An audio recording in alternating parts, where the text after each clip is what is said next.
Good evening. I'm Mary Reardon, and I represent the city in terms of its redevelopment efforts. The mayor asked me to just use the statute. Definite as to the changes made since the last time. Yes. It's probably about, I'd say somewhere between 50 and 70 changes. The memorandum would approve three things. The small business cooperative would acknowledge the organizing documents from the SBC and would further city center plan to pay NIDA, I believe, on a monthly basis. This person would be actually an employee of NIDA, and then, but it would be used rather than a full, formally legal contract. Mr. Young? Yeah, from our perspective, Attorney Phillips has been very responsive to the changes we have suggested in terms of a lot of the word changes. Instead of executive team, we now have participating entities, and we also have identified who the economic development partners are. That's a lot of the changes. We have included a non-discrimination clause, which is the first time that I've seen a non-discrimination clause as part of a contract. And also reference the Illinois Administrative Code, which is the first time we've seen that as well.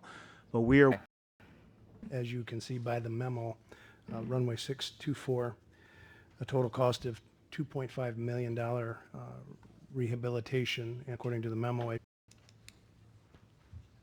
You will also maintain it. So we're to that point that we've had some repairs on it that we've done locally, and here from some cracks that have shown up across it in the past and here, and that lasted for quite a while, but we're to that point now for that overlay project. Mayor. Alderperson Brett. And just in August of 2015, we start in approximately how long? they've got it scheduled. They want to go on the July 29th bid letting. So it could start as early in order for the state to pay it out stages as much as we could, so that they would leave it open for the night. We could get people in and out. We would do part of it as we could and then get them in on one end, and if it was at all possible. It'll be, it'll be a month, 2 month project by the time I get done with everything. But a lot of that includes Paperwork. Daryl, I guess my question, excuse me, Mr. Jansen, my question regarding this this contract, it says, I believe this is just for the CMT will provide the architectural engineering planning and consulting services for this, with the city paying the $130,000. Now, the 5% we're paying, that's just for the consulting. It doesn't necessarily apply to the cost of refixing the runway. that is included in their total. And because they are approved and doing the project under the state's approval, which they already have, all of their costs are reimbursable with the project. So even though we pay that, that's still our 5%. So if we use all of our 5% that we have to pay, paying them, that's all that we pay, and it's included in the project. Thank you. Alderman Keister. I have one final question, Daryl, or Mr. Jansen. You have several other grass runways and stuff out there at the airport. Will that affect them, or will they still be open for the aircraft that can use them? There's times it's affected if both grass runways start right at the paved runway that we're working on.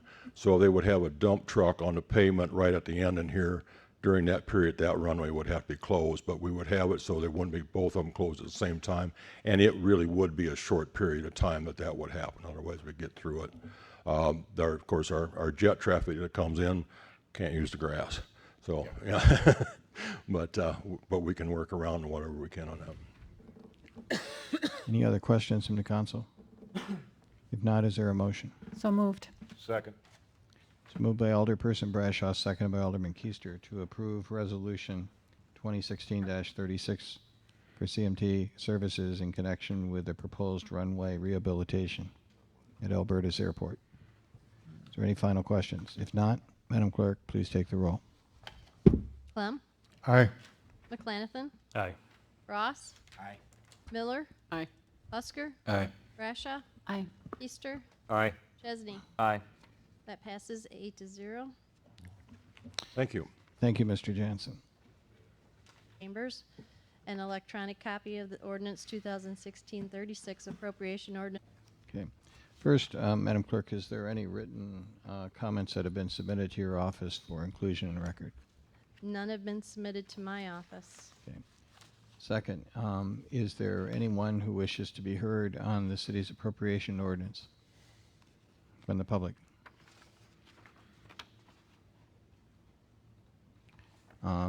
This opportunity to comment on the appropriation ordinance is open to anyone who happens to be in attendance.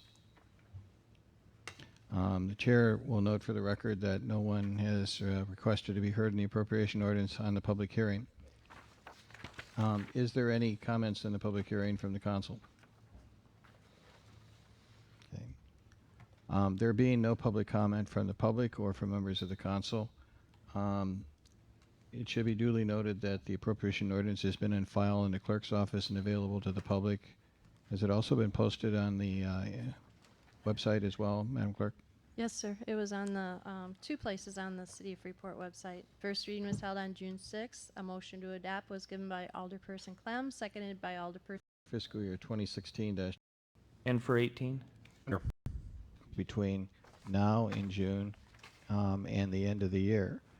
So we can conceivably, if the will of the council is to include this, make that payment and make it towards the end of the cycle, thereby increasing, however so slightly, the amount of return on our cash balance of having it in reserves.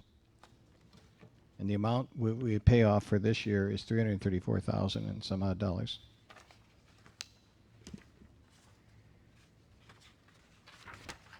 Finance Director, is there anything I've omitted on that? No, I think you have mentioned everything we have done, but I can go down the list to kind of, what we did is we, Well, before we go to the whole list, I want to do IMRF and then we'll go to the whole list. Okay. But I know that the IMRF issue has been one of interest to the council. So that's why I wanted to single this out for a brief discussion. So does anyone have any questions or comments about that issue?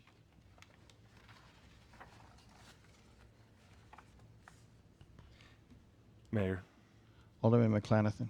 I guess the only question is what's been handed out tonight is indicating that we're taking the number in the appropriate, if we were to adjust this would adjust to the appropriation. 871 from the general fund. That's the payoff amount, yes. Thank you. I will share with the council, as we've had a previous discussion, this is an answer to the council's question. It's the staff and my consideration that given the level of reserves and given what we had in the way of surplus a year ago, taking $70,000 out of the budget, if we want to add other things back in, is a question of policy. I don't think that it is a great idea to further reduce that just so we can build a balance. The balance is 4.5 million. That is approaching 25% of our total budget, which is a figure that is customary. I think that we need to be conscious of what it takes to provide services, and we are sacrificing still a public works person. But the council has asked a very precise question of us, which is, how would you absorb that into the budget? So this is the answer to that question. Now, in addition, the council raised some questions about other budget reductions and what it would look like to add a fireman in. I'm sorry, in addition to the fireman, another policeman. The chief will tell you that since we're into the fiscal year, we're budgeting 7 months because that's the soonest we can get a person on board. We have to have a new eligibility list. We have to go through all the steps to create that list. So this is figured on that basis. So, Director, this might be a good time to go through the list that you're providing the council. This is what the suggestions are of the finance director to accommodate a reduction in the transfer from reserves and to also accommodate a police officer. Gary? chief police officer, And they reduce crime, but I do know for a fact that they change behavior. within that particular area. So whether it goes somewhere else or disperses, so they are overt cameras. I mean, they're not trying to be hidden at all, or they are out there for that particular reason. If I had zero restraints, I think the public, I mean, everybody would want one close to where they're at. I mean, I would love to have some in the downtown area. I would love to have some in different areas. So and it's hard to put a number on that one, but they are effective. I don't believe that they replace a police officer or those kind of traditional methods, but they certainly are an effective tool. Thank you. Mayor? Alderman McClanathan. Thank you. In addition to what was passed out tonight, I'd also distributed, prior to realizing that the administrative revisions would be coming before us, I had passed out some stuff that a few aldermen had put together as some potential cuts for consideration. What is given that they have two documents that the majority of the council hadn't seen until addressing all those issues? You mean legally or Sure. practically? I mean, legally. We have to pass an appropriation ordinance in the first quarter of the fiscal year, which in this case would be July 31st. And I assume the version I know the version that we have in front of us doesn't have either of those incorporated into it. What time frame would it take to get a clean version in the hands of everyone for discussion purposes? We can have, so I'd really like to have lines on here, and I can Look at, how that fits into it. So, Well- no, I'd be greatly in favor of moving it to that meeting. I'm happy to go through with staff all of the different modifications.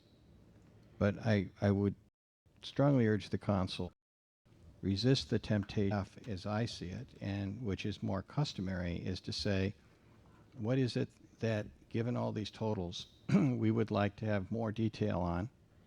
And what is it that we want to do? I mean, if you want to add another person, great. Then task us with coming up with the most workable way to cut line items and keep other things intact to achieve it. That is a good use of the professionals that you have hired to do this. So we can give you a detailed commentary on this. I will tell you that from a personal point of view, I feel like we're constantly working on a moving target. And all I want to know is, what are your key remaining issues and what are your key remaining questions? And we'll get you answers to those questions. And if you want to adjust the budget, tell us what it is that you want to further adjust beyond the IMRF. And if the policeman is a go, then tell us, yeah, we want to do that, so that we can figure out what are the adjustments and line items that will do the least harm, but maintain services. Mayor, Alderman Keister. I guess from my point of view, I would like to have these reviewed as far as being practical, whether the staff does it or I do it myself. But my goal is, if the savings is there that appears to be there, I would like to see Mr. Dole get his one person back in the budget, if it can be done with the cuts that are in here or other cuts that might be practical. And I might also say that I think the one police officer is pretty much general consensus of the council. They add him on there if we can find the money for it. Mayor. Alderman Chesney. Thank you, Mayor. Respectfully, I don't generally see this the same way. I don't believe it is the role of the city council to task the administration with every budget discussion that we want to have. It's incumbent on us to decide the what and you decide the how. I believe our constituents expect us to go line item by line item through this budget. What I don't think they expect us to do is take the way out and just say, we want to get here and make it happen. I understand an active council can be uncomfortable, but I know that Alderman McClanathan, and I can speak for myself, have gone line item down this budget over and over again, and it will yield some savings. So I apologize, but I take exception to the idea or the notion that we have to in some way come back to you every time we want to do something, Mr. Mayor. That is not the role of the city government. I believe there are a number of things that we can do to address the financial concerns. I still don't see any tax relief to anybody in the city of Freeport. I see that what we are going to do is now suggest that we are going to actually increase personnel in light of the population decreasing, and I just think that this is largely, and through a lot of work, generally a status quo budget. And I would also take issue with the idea that we went from a lean budget to a bare bone budget, because I could give you so many examples where this is not a bare bone budget, just from how we buy our cell phones and computers to how we budget for just various different items within the city. So I encourage the discussion. I don't think it is our role as a city council to defer and punt. I think we should get our hands in this, and if there is ever a reason that we need a committee structure, it is through the budget discussions that we've had over the last 2 months. If this hasn't been an arduous task, it has been painful, and the reason it looks so sloppy to the public at home is we are getting documents, again, at 6 o'clock and expected to digest them and sound intelligent. Mr. Burndell, with all due respect, we saw this, sir, at 6 o'clock. I find it hard to believe that this was done at 5:55. It would be really nice if we could have 24 hours to digest a document. I'll answer for Mr. Bernadelle. Number one, there's not a consistency, and I don't want to create a acrimonious discussion here, but the staff and I are in a genuine quandary. You say we're adding personnel.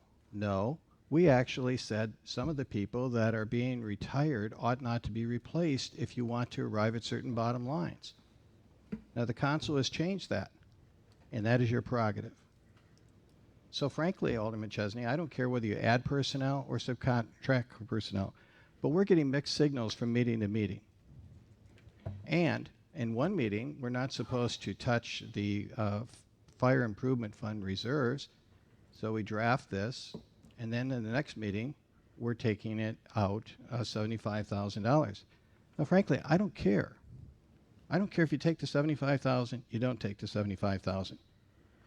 I mean, I care in a public policy sort of way. I don't care in terms of the procedural way. And what I'm looking for is some continuity in where we're going with this. Now, some of these changes won't work. If you're going to go to arbitration and labor contracts, we have to have sufficient money to pay for it. And if we're not going to pay for it, then we don't go to arbitration. That's what I'm talking about in terms of response on some of these line items. So the council, no one is taking away from the ultimate authority of the council, but we are responding to the questions that are raised.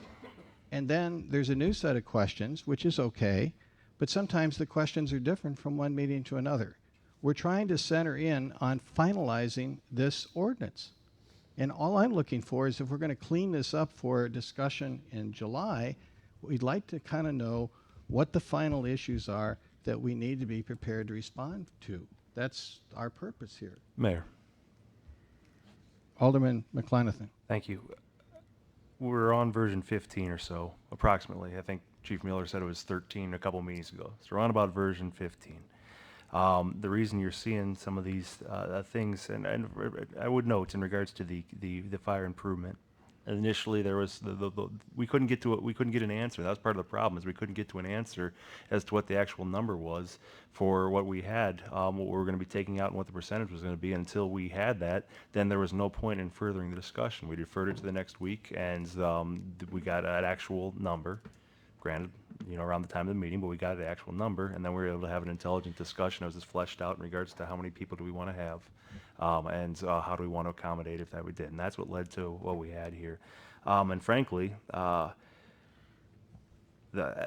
lot of this will be solved by a clean version. And the reason I say that is we get to Thursday. Last week I made a variety of recommendations. We get to Thursday. There's nothing incorporated in any of the plans. Friday on the posting, nothing incorporated. No emails on Saturday, no emails on Sunday. So we're getting to the point where we're saying, okay, we've given some feedback to the administration on where we want to get to. It's now Monday morning. We still don't have anything, and any indication that anything's in the works. So we take it upon ourselves to say, what's Plan B? How are we going to get there? So you see some recommendations in front of you. Do all of them need to be adopted? That's for discussion, but that's how we get there. So all that to say, clean version, the sooner the better, and I think will be more conducive to us being able to finalize this appropriation as we go forward. Mr. Mayor? Alderman Clem.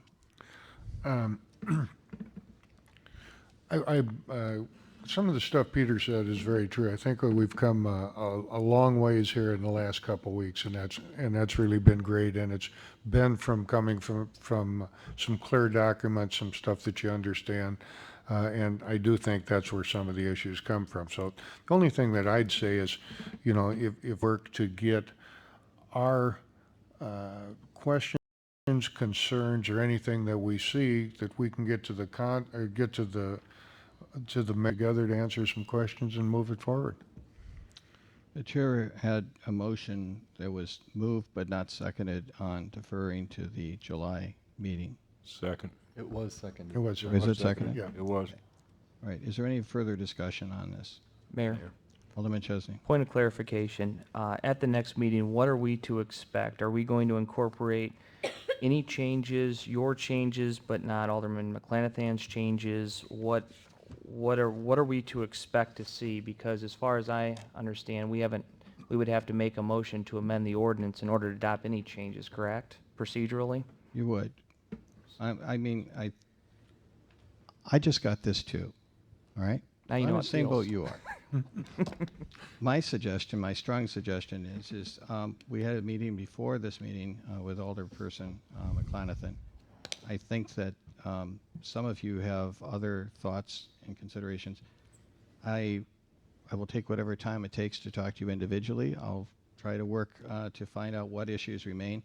I would like to try to have a clean version of this with some floor amendments for your consideration that are laid out and which are defined in advance of the meeting.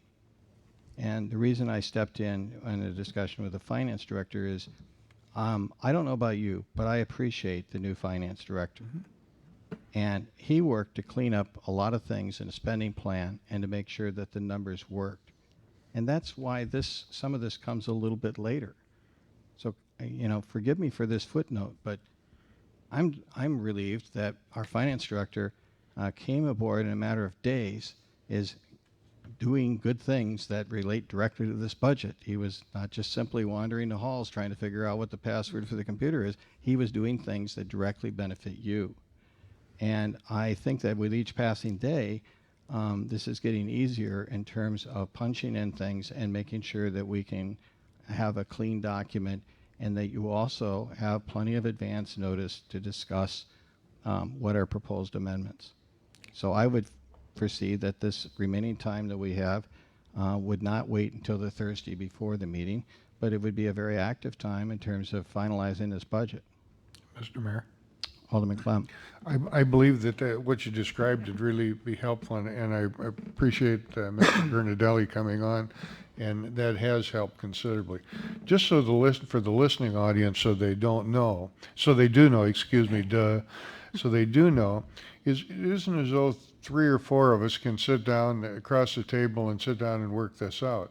It's a matter of there only can be 2 people there together, so it can only be the mayor and 1 alderman. So when we talk about things that you could really hash out fairly simply with the 3 or 4 people sitting down talking it over, you can't do. You know, there's been some talk, and I have to give Alderman Chesney credit for this and mentioning the committees. The committee structure. Now, this probably is the only possible place that I could see, because I'll be totally against that, which you know, but that I could see on a finance thing where it might help. But it also might help, like Alderman Keister mentioned X number of months ago, I want to sit down and go over this line item by line item. Well, there were a lot of things outside that got into this and didn't all get accomplished. But I think we're in a position that we can move forward here and finish her up. Mayor? I'm sorry, Alderman McClanathan? Chesney beat me to it. Okay, Alderman Chesney. Thank you. Mr. Brunel, I appreciate you. Before you came on board, there's been a longstanding tradition and practice that the city council gets their documents between 3 p.m. the day of a meeting up until about the time that's passed out. I might refer you to one of the very first documents that you drafted related to tardiness. It included a $10,000 fine from the state of Illinois. So you don't have to believe me that we get these late. Our own state is now fining us because we do things late. I don't suspect that we're going to have this problem with you, but I think you can appreciate my frustration as it relates to documents that are not on time. Not only is the cost of taxpayers nearly $10,000, but it's very hard to do a budget when we get documents at the very last minute. Thank you. Mayor? There's a motion and a second. Alderman McClanathan. Alderman Ross? Mayor? Refer to Director Mr. Bernardelli. Bernadelli. Alderman Chesney, I really appreciate I do understand your frustration. And myself, I'm frustrated as well because I'm here and it's just to get something out. It's just I'm trying to cut and paste to figure out what's going on. So you're right, and I understand that, and I can guarantee you moving forward, that my goal is to try to get this out get it ready by Tuesday to be reviewed and reviewed before it goes out. Right now, I'm getting things out. This report, I just finished it about 10 minutes before you get here. At the pressure to just get, because I don't know the information, I'm trying to get them here and there. I do understand your frustration, and it's understood, and moving forward, I can guarantee you that. That's always something that I strive on, because I'm always on time. And it frustrated me when I cannot do it. I was shaking because I cannot even get something on time. I'm always late for a meeting. So I can promise you moving forward, this will not happen. Thank you. Mayor. Alderman McClanathan. Thank you. Two brief comments. One, Director Bernadelle, I appreciated your accommodating last week on the phone conversation. So, and I appreciate the work you've been doing. The only question that I'd like to reiterate, and we brought it up last week, was on just some side note or something on the other technical services in the interdepartmental.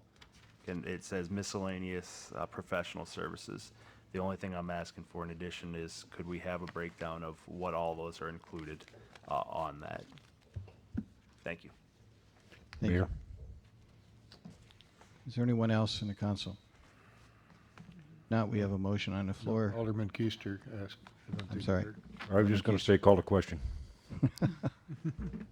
The question is called. All in favor of the deferral until the next meeting, please signify by saying aye. Aye. All opposed? The ayes have it. Thank you. Thank you for the discussion, too. We now move on to ordinances first reading, the first of which is item 8, first reading of ordinance 2016-35. Madam Clerk, would you please read this ordinance?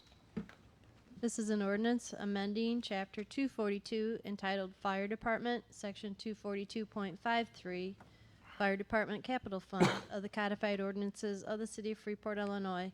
This is an amended version dated June 15, 2016. It was motioned by Alderperson Chesney, second by Alderperson Miller, and approved by majority vote to have this ordinance drafted.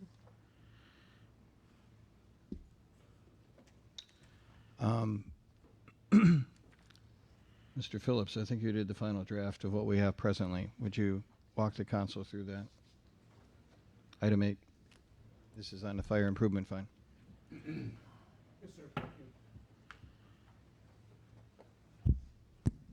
At the last council meeting, you asked that we make an additional change, which is to transfer an additional $75,000 this fiscal year only from the Fire Department Capital Fund, generally, actually from the reserves of the Fire Department Capital Fund to the general fund. So what I did is, in addition, you will notice that there's two transfers contemplated by Section C. And what you have to understand is Section C is the exception. The general rule for the transfers is in paragraph A. Since there were no changes in paragraph A, only paragraph C appears in this resolution. So what this contemplates that for the 2016-2017 fiscal year only, and a sum equal to 75,000 shall be transferred to the general corporate fund. And I tried to make it clear that that was in addition to the funds already being transferred from your previous change during this year to fiscal year 2016 and 2017, and next fiscal year, which is 2017, 2018, a further sum equal to 60% of the income generated from the ambulance fees. So this, as it stands now, it anticipates a 2-year transfer of 60% of the new revenue coming into the fund. And for this fiscal year only, it also anticipates a $75,000 transfer, presumably from the reserves of the Fire Department Capital Fund to the General Corporate Fund. Questions in regard to the ordinance? If there's no questions, is there a motion? So moved. Second. It's moved by Alderman Chesney, seconded by Alderperson Miller, to approve ordinance 2016-35. Is there any further discussion or comment? Mayor, Alderman Keister. I've struggled with this a lot since we first brought it up. Because I was here when this fund was set up. I know what the intent was for it. And I know the good that has come from this as far as the fire department. The city got a lot of good equipment that did not come from tax dollars. And when I got out in this council, I promised myself I would never vote for anything coming out of that capital improvement fund that did not directly benefit the fire department. Well, this does, to the extent of allowing to keep it the manpower. I'm not totally happy with it. I don't want to see that fund go away because I know the benefit of it. However, under the circumstances with keeping the manpower, I will be voting in favor of this. Any other questions or comments? If not, this ordinance will be automatically laid over until the next regular meeting of the Freeport City Council. We now come to item 9, which is first reading of ordinance 2016-37. This is a special use permit. Madam Clerk, would you please read this into the record? This is a special ordinance for variation permit or amendment of the codified ordinances of Freeport, Illinois. A petition was filed by Freeport Moose Lodge number 162 for the property located at 601 East South Street, Freeport, Illinois, with the PIN 1819-05300039. The relief sought by the documents on file is the approval of a special use permit to allow the sale of alcoholic beverages in an outdoor restaurant area in B3 Commercial and Wholesale Business District zoning classification. This ordinance was unanimously recommended to the council by the Planning Commission in their meeting held on June 9th, and there were no written objections filed on the petition. Therefore, the council may take final action this reading. Yes, Director Mills, would you summarize the special use permit report? I know there's one in the packet, but it might be useful to review that. And then for the benefit of the council, as the council well knows, all of our discussion on this has to be limited to the record that was established at the Planning Commission level. Thank you, Mayor. The Moose Lodge 162 is seeking to have a outdoor serving area, so they would have to receive a special permit under that. Sorry about that. This did go through the Planning Commission, who recommended it unanimously, and my department has worked with the Moose Lodge toward the requirements they'll have to meet for the actual sales area in terms of fencing, locking gate, etc. So this is similar in nature to previous special uses that have come before the council for outdoor serving areas. Are there any questions or comments from the council? Motion to approve. Second. Alderman Busker moves, second by Alderman Chesney, to approve ordinance 2016-37. Is there any further discussion? Mayor. Mayor. Yes. I just want to point out that I think in the past, in the recent past, did we not just approve one of these for the Eagles Club? If memory serves me correct? Yes, we did. Okay, thank you. Mayor, Alderperson Miller. Director Mills, is it normal that they aren't compliant before we pass this? Director Mills? In the recent past, it's been done both ways. We've had the Eagles, for instance, did not have their deck built before their outdoor serving area permit was granted. And we've also had businesses that have completed the entire fencing area with all requirements before they received the special use permit. So there's no one way. It can go either way. But in the end, if beverages are going to be served out there, they're going to have to be in compliance. Generally speaking, customary practice is you have to have the legal authority to do this. So the preferred way is you're an organization, you file your petition, you go to the planning commission, you get a vote up or a vote down. If you build it and you get a vote down, you're kind of out there on a limb.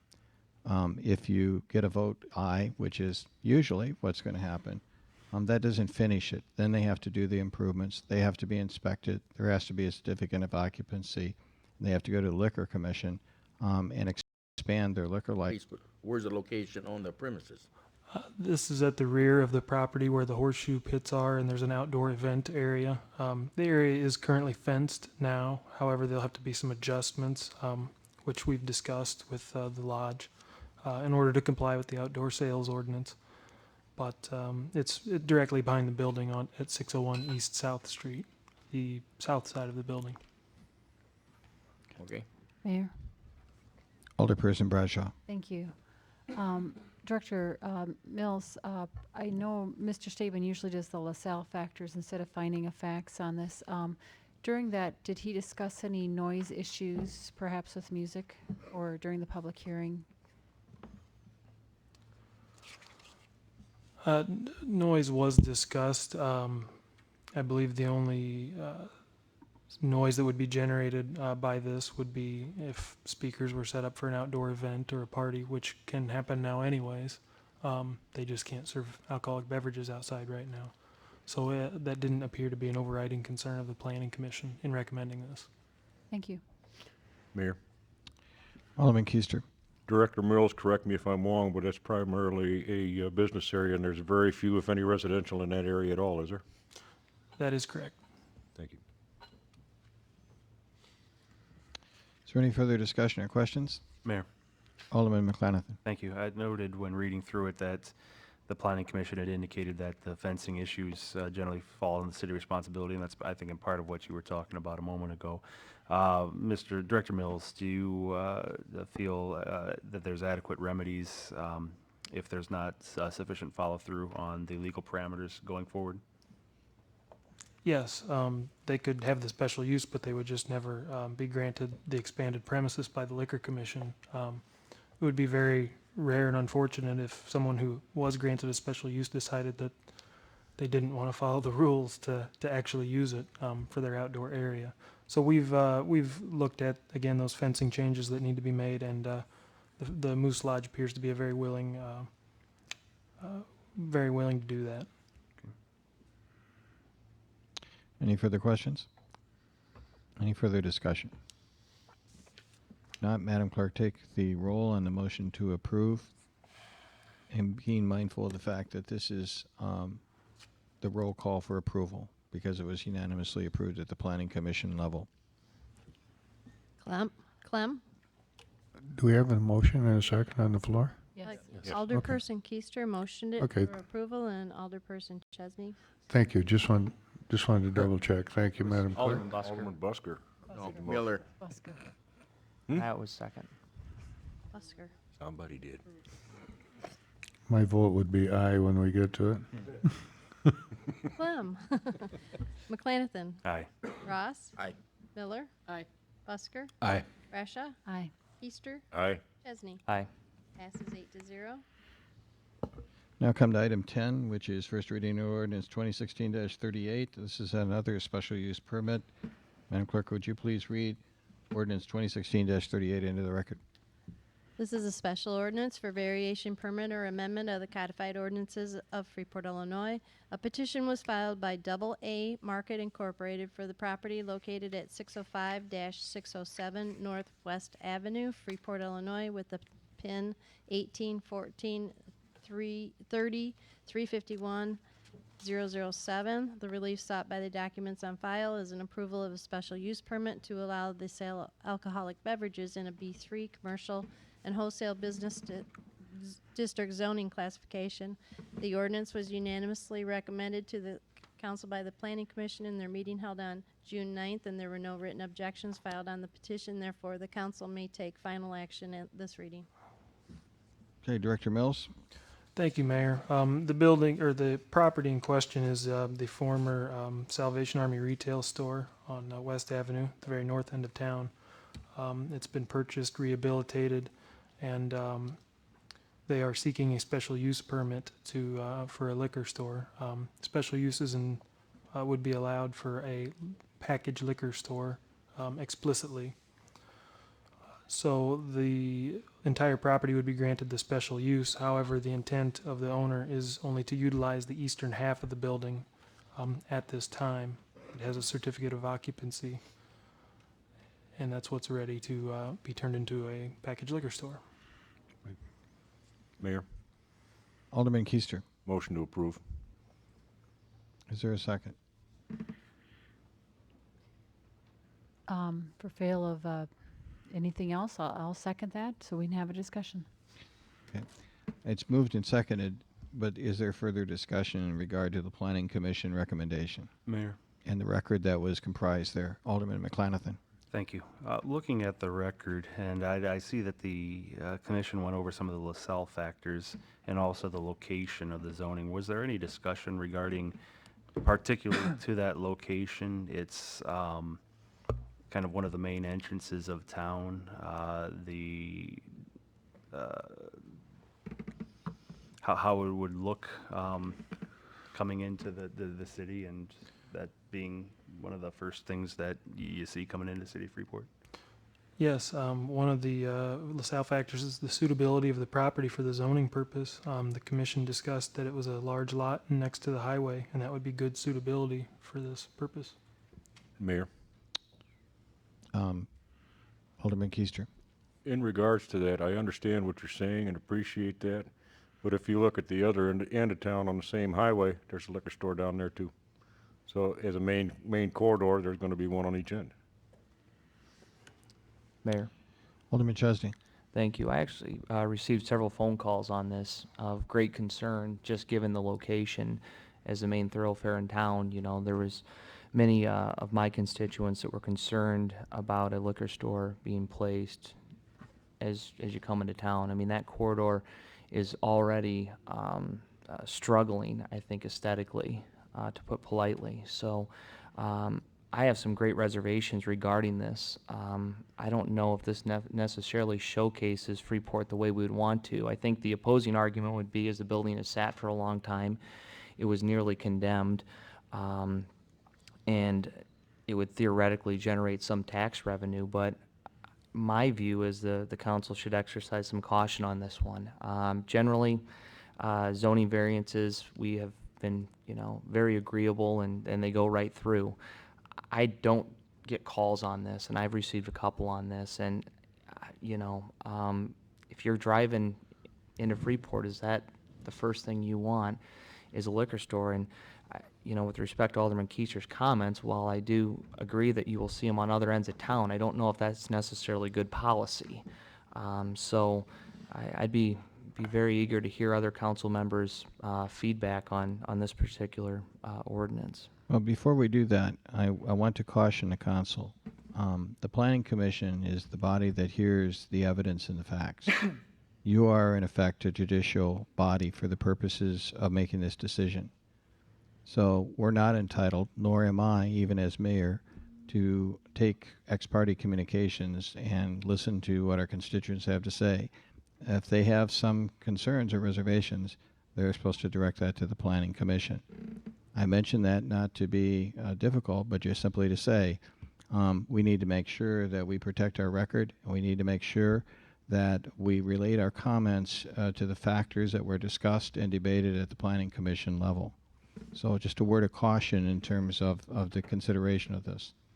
Mayor. So I guess the question I would levy to you, I think that Alderman Chesney was getting at, was at the Planning Commission level, did you hear from the public about the suitability of that property at the entrance of the city? And if so, what did the public tell us? There was no public comment on the agenda item. There was simply discussion between the petitioner and the planning commission with input from myself as well. Mayor? Alderperson Brashaw. Thank you. Mr. Mills, this probably wasn't part of the hearing, but it's just a question of clarification. You said the building had been remodeled somewhat. I'm sure as Community Development Director, you would know whether it passed the inspections for occupancy. That was my concern because I believe the building had been condemned at one time. Yes, it was significantly rehabilitated to the point where both halves, well, the entire building was rehabilitated. There's been a wall installed in the middle. So that's why the easternmost portion is what the petitioner is wanting to open a liquor store in. But they had to address some of the larger issues like the collapsed floor to get to this point. And they have, again, as I said, been granted a certificate of occupancy for the eastern half, the 607 Northwest Avenue. Follow up, Mayor? Alderperson Brashaw. And I'm sorry to go off on that tangent. I know that wasn't part of the hearing. I just want to make sure the occupancy went through. At the public hearing, I realized you didn't have any dissension there, but did you receive any letters or any calls regarding this matter? We did not. We send out certified letters to all adjacent parcels, basically taking a string and going in a radius, so every parcel that it hits gets a certified letter. It was also posted with a sign in the window prominently of when the public hearing would be, and notice was placed in the newspaper as well. Mayor. Alderman Chesney. Thank you, Mayor. Item number B, under the findings of fact, we can discuss, the impact of the surrounding area, and I would challenge my colleagues to, is a liquor store the very first thing that you want to see coming into town? I mean, is that what you want? It's just a simple yes or no.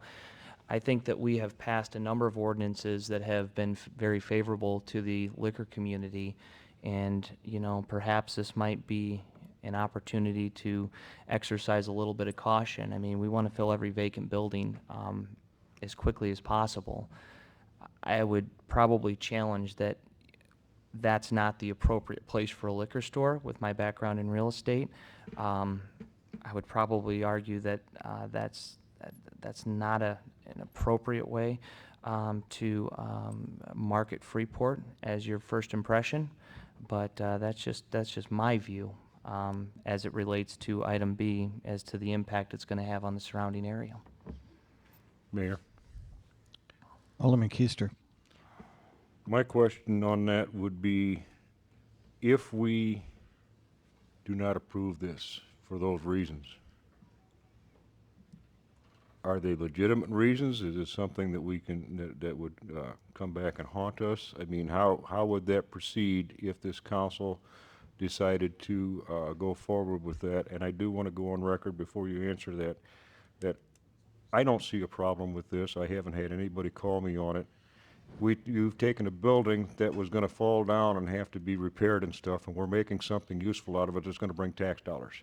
Now, as far as a liquor store, I guess that really depends on what kind of signs and stuff he puts up. If he puts up big gaudy signs and draws attention to it, then I'd have a problem with it. He just puts a regular sign up there that is there, I don't have a problem with it, myself personally. But back to my question, if we do not approve this because of the fact that we just don't want a liquor store there, what, if any, possible ramifications could come from that? Council. Depending on what the owner chooses, they could file a lawsuit. They could file a federal lawsuit under 42 U.S.C. Section 1983 for violation of their property rights as guaranteed by the U.S. Constitution. Doesn't mean they'd win, but they could do that. And they could also file to seek a state court lawsuit for a challenge to this board's decision as an abuse of discretion and going beyond the standards for which the board is allowed to consider. If you're going to consider evidence, you better have had an expert witness qualified at that hearing, subject to cross-examination, in order to rely on expert witnesses. No one. That's the trouble, is when you come back to the city council, you're limited to what you can look at as to what was presented. I used to do these all the time in Lake County and McHenry County. I've done it many times. And when the county would lose in those cases was when the city council or county board, in that case, would substitute its opinion for what was presented at the board and go beyond the factors that they consider. And the courts would look at it and said, well, whatever happens in city council is debate. It's not facts. You don't develop new facts. So, I mean, there's a $5.3 million lawsuit filed against McHenry County in federal court in Rockford by a similar case in which a religious society was denied special use permit and denied rezoning, and that case is still pending. And I filed it on it because it has a very unusual name, Congregation de Notre Dame versus McHenry County. So, but I mean, doesn't mean you're going to lose, but it does mean you're going to spend money defending the lawsuit if it is filed. And potentially, there was one rezoning case I worked on in Lake County after the judgment, and the judgment was for $27.9 million against the county. And nothing like that would be entered in this kind of case. But in major developments, it can get extremely expensive because of the damages suffered by the property owner. Okay, follow up, Mayor. Hold on a second. Counsel, I detect that there is a sense of uneasiness on the part of the council in regard to the record that was made at the Planning Commission level. So if the council was to state that they would like the Planning Commission to clarify some issues on this particular application, what would be the nature of the motion they would need to make, and what would be the direction that would need to be given to the Plan Commission? Well, the direction would be to refer it back to the Planning Commission for further proceedings consistent. And you could always ask them to when they send it back to you, to send you a transcript of the actual testimony that was presented at the time so that could answer your questions too.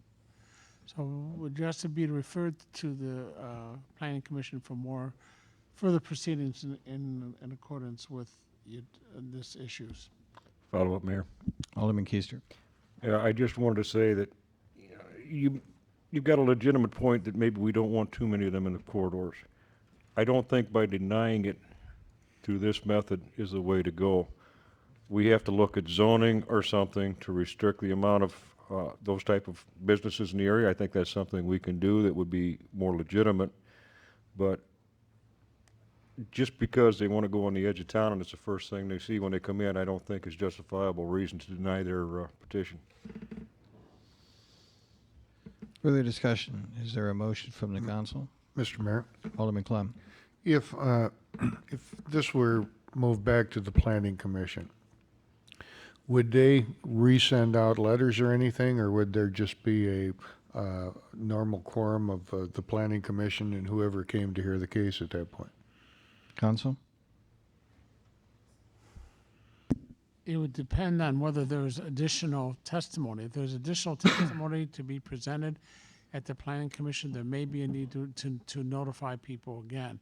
But if they're just going to send it back for them to clarify their findings of fact, then that would not need any additional notices. Mayor? Alderman Chesney. Thank you. It was just posed a question. I don't know that we're going to learn anything more when we send it back, only because there's not a whole lot of business around there. I think it was just a question to my colleagues, is that the first site that you want to see as you come into the city of Freeport? If the answer is yes, then that's fine, but I would be very reluctant. Just my thoughts. You know, we're not short of liquor stores, and we've been very favorable to the liquor community And I think that in the past, you know, we've approved these without thinking of the long-term ramifications. And if I would point you to that corridor and think real hard of that corridor without getting specific, you would probably see there's some other interests there that maybe don't look as nice. So just throwing it out there as it relates to item B, if this will have a negative impact on the surrounding area. But I don't think another inquiry is going to yield much feedback because there's really nothing to feedback. It was observations from the community. Mayor? Alderperson Miller. Yeah, I likewise on that. I don't see where that's going to benefit to throw it back, but you know, I think our responsibility isn't it to be personal with it, because everybody has their own conviction as far as what they think a business should be. But I think the greater picture here is, how do we want the community to see Freeport as how they view small businesses? And you know, the last thing I want is for somebody to not be able to come in and then they badmouth Freeport. I think we need to be careful about that. I mean, I personally, one thing, but as far as how the city is viewed is my concern, so. Mayor? Alderman McClanathan. Following up on some of Attorney Phillips' comments, under the parameters that you set, Attorney Phillips, what are generally safe grounds? I mean, are there any restrictions that the council can have on the granting or denying of special use permits? And what are they? Because I mean, they exist, obviously, but what Sure, are they? there's standards. You have in your ordinance certain requirements that have to be shown for to be granted a special permit. And this is under section 1242.07 subparagraph B.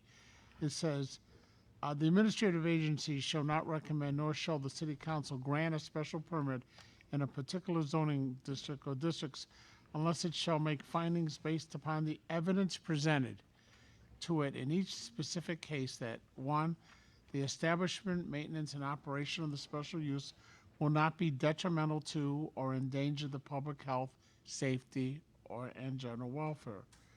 Second law, that the special use will not be injurious to the use and enjoyment of other property in the immediate area for the purposes already permitted and not nor substantially diminish and impair property values. Well, if you're going to say it's going to impair property values, there had to be an expert testifying at the hearing who said, I'm an expert in real estate values and I've examined this situation, and I can tell you that this proposed special use will cause the property values of the surrounding properties to be lower than they are now, and I can say that to a reasonable degree of scientific certainty.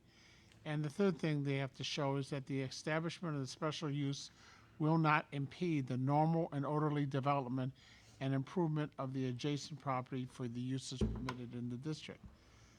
And that has to be based on what they heard at the hearing before the administrative body. So you can't go beyond the standards. I mean, we all talk about the LaSalle factors, which we normally apply in zoning changes for the classification of a piece of property.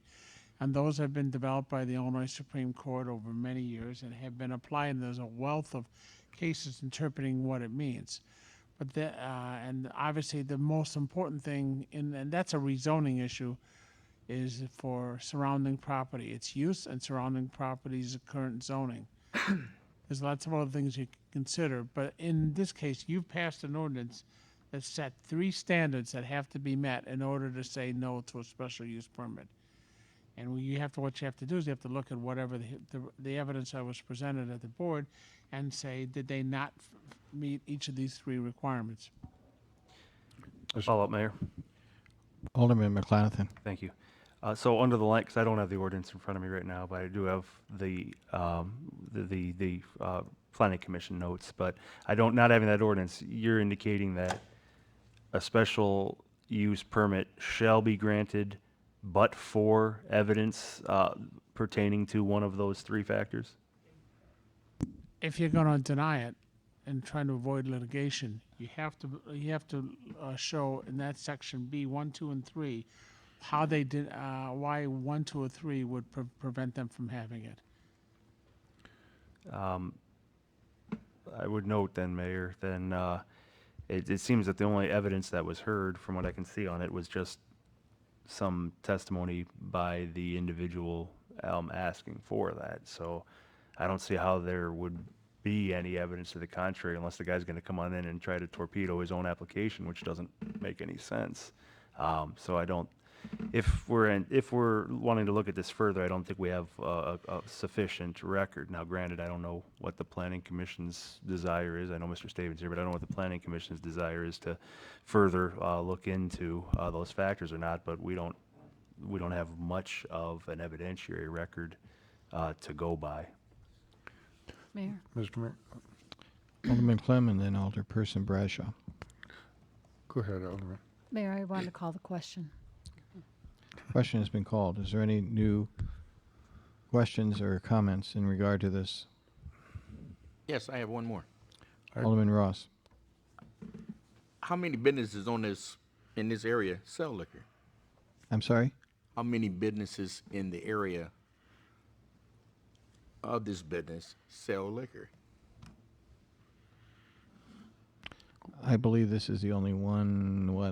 Across the street is a gas station. Excuse me, Dr. Mayor, Mills, do they Walgreens. have a beer and wine license or I package? believe Walgreens does as well. I'm sorry? I believe Walgreens sells alcohol as well. I'm just thinking around the corner. Across the street, there's a gas station, and further across that street to the south is Walgreens, which does sell liquor. Mr. Mayor. Mayor, point of order. I believe. Alderman, state your point. I believe according to Robert Rules of Orders, once the question has been called, discussion is over. Point of order, it requires a 2/3 vote of the council to end discussion. Well, when the question is called for, it's usually been interpreted that we are intent on closing debate unless there are new points to be made. There's new points So- to be made. I'm sorry? There's new points to be made. Right. So we've just had a further question about what else is there. Is there anything that has not been discussed that a member of the council wants to bring up? Yes, Mr. Mayor. Alderman Clem? I sat back on one other one and didn't say anything as we went through this. And first, another point of order. Yes, or not point of order, but we have voted different things down before. So this wouldn't be the first time we ever voted something down that the Planning Commission approved. But there's one real obstacle I think comes up here, and I want to ask the Chief of Police about it. We've got 3 roads that run into this place, or 2.5 roads that run into this place. What's that going to do to traffic up there as we look at, I'm not sure the name of the street, but at the end of Ringgold that comes back into the Oasis and down into there? Railroad. What's that? Railroad. Railroad? Alderman Clem, before we go down that road, was traffic and ingress and egress discussed at the Planning Commission level, Director Mills? No. You can proceed, Alderman Clem. I think it's not a good idea. Mayor, Alderman McClanathan? sorry to put you on the spot, Attorney Phillips, but based on your professional experience and your review, your prior, your professional experience in its entirety, based on the limited evidentiary hearing held at the Planning Commission, do you believe that if challenged, there are sufficient grounds for denial of the permit? If there's grounds for if challenged, who's? Yes, based on your professional experience and looking at the limited evidentiary hearing that was held at the Planning Commission, if challenged, are there sufficient grounds to defend the position, a denial of the permit? I know that's putting you on the spot. I'm not Yes. asking, but you indicated you dealt with this a lot in another county and are kind of familiar with the standards. Do you see generally a sufficient evidentiary basis to support a denial of the permit if the council were to choose that route? I understand that there's no such thing as a guarantee in court one way or the other. I would have. It would be a difficult case to, I think, to defend. If it was challenged, if it was or was not challenged, there's several issues that could come up. You mentioned one yourself when you talk about the findings of fact. Findings of fact in this case are very sparse. They're supposed to be what they heard at the hearing, exactly why it did make it or did not make it. And if you look at Exhibit A, I think it's number one is could be fleshed out significantly, but they chose not to do it. That's what they chose. Whatever you decide to do, we'll defend and if it's challenged.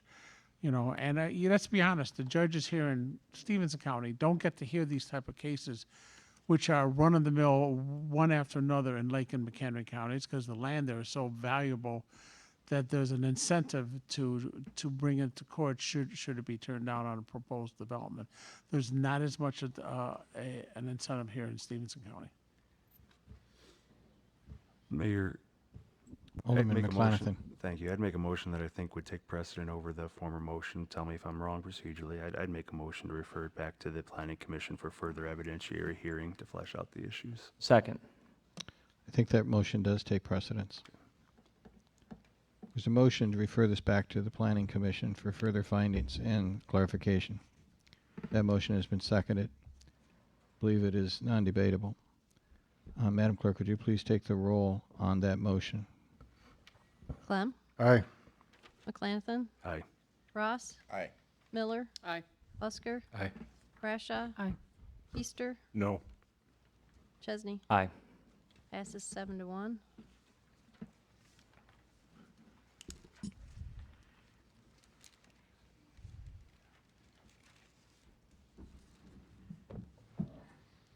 That concludes ordinance's first reading. We have one remaining resolution, which is item 11. This is resolution R 2016-35. Madam Clerk, would you please read this resolution into the record?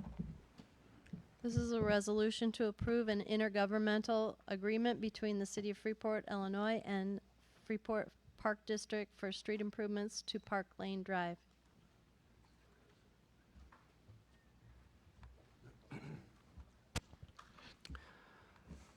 City Engineer, I know that this is an intergovernmental agreement with the Park District and is also a part of your mill and overlay program. That is correct. This specifically comes out of a request from the Park District. I had recently had conversations with Jack Carey actually last year about proposed improvements to the Reed Park entrance and taking that further. So given that we were in the process of producing the mill and overlay plans for Mosley Street, which is directly across from this entrance, I did put together quantities for the Park District. They did approve this intergovernmental resolution at their last, their June meeting. And it's approximately for an estimated $29,442.62.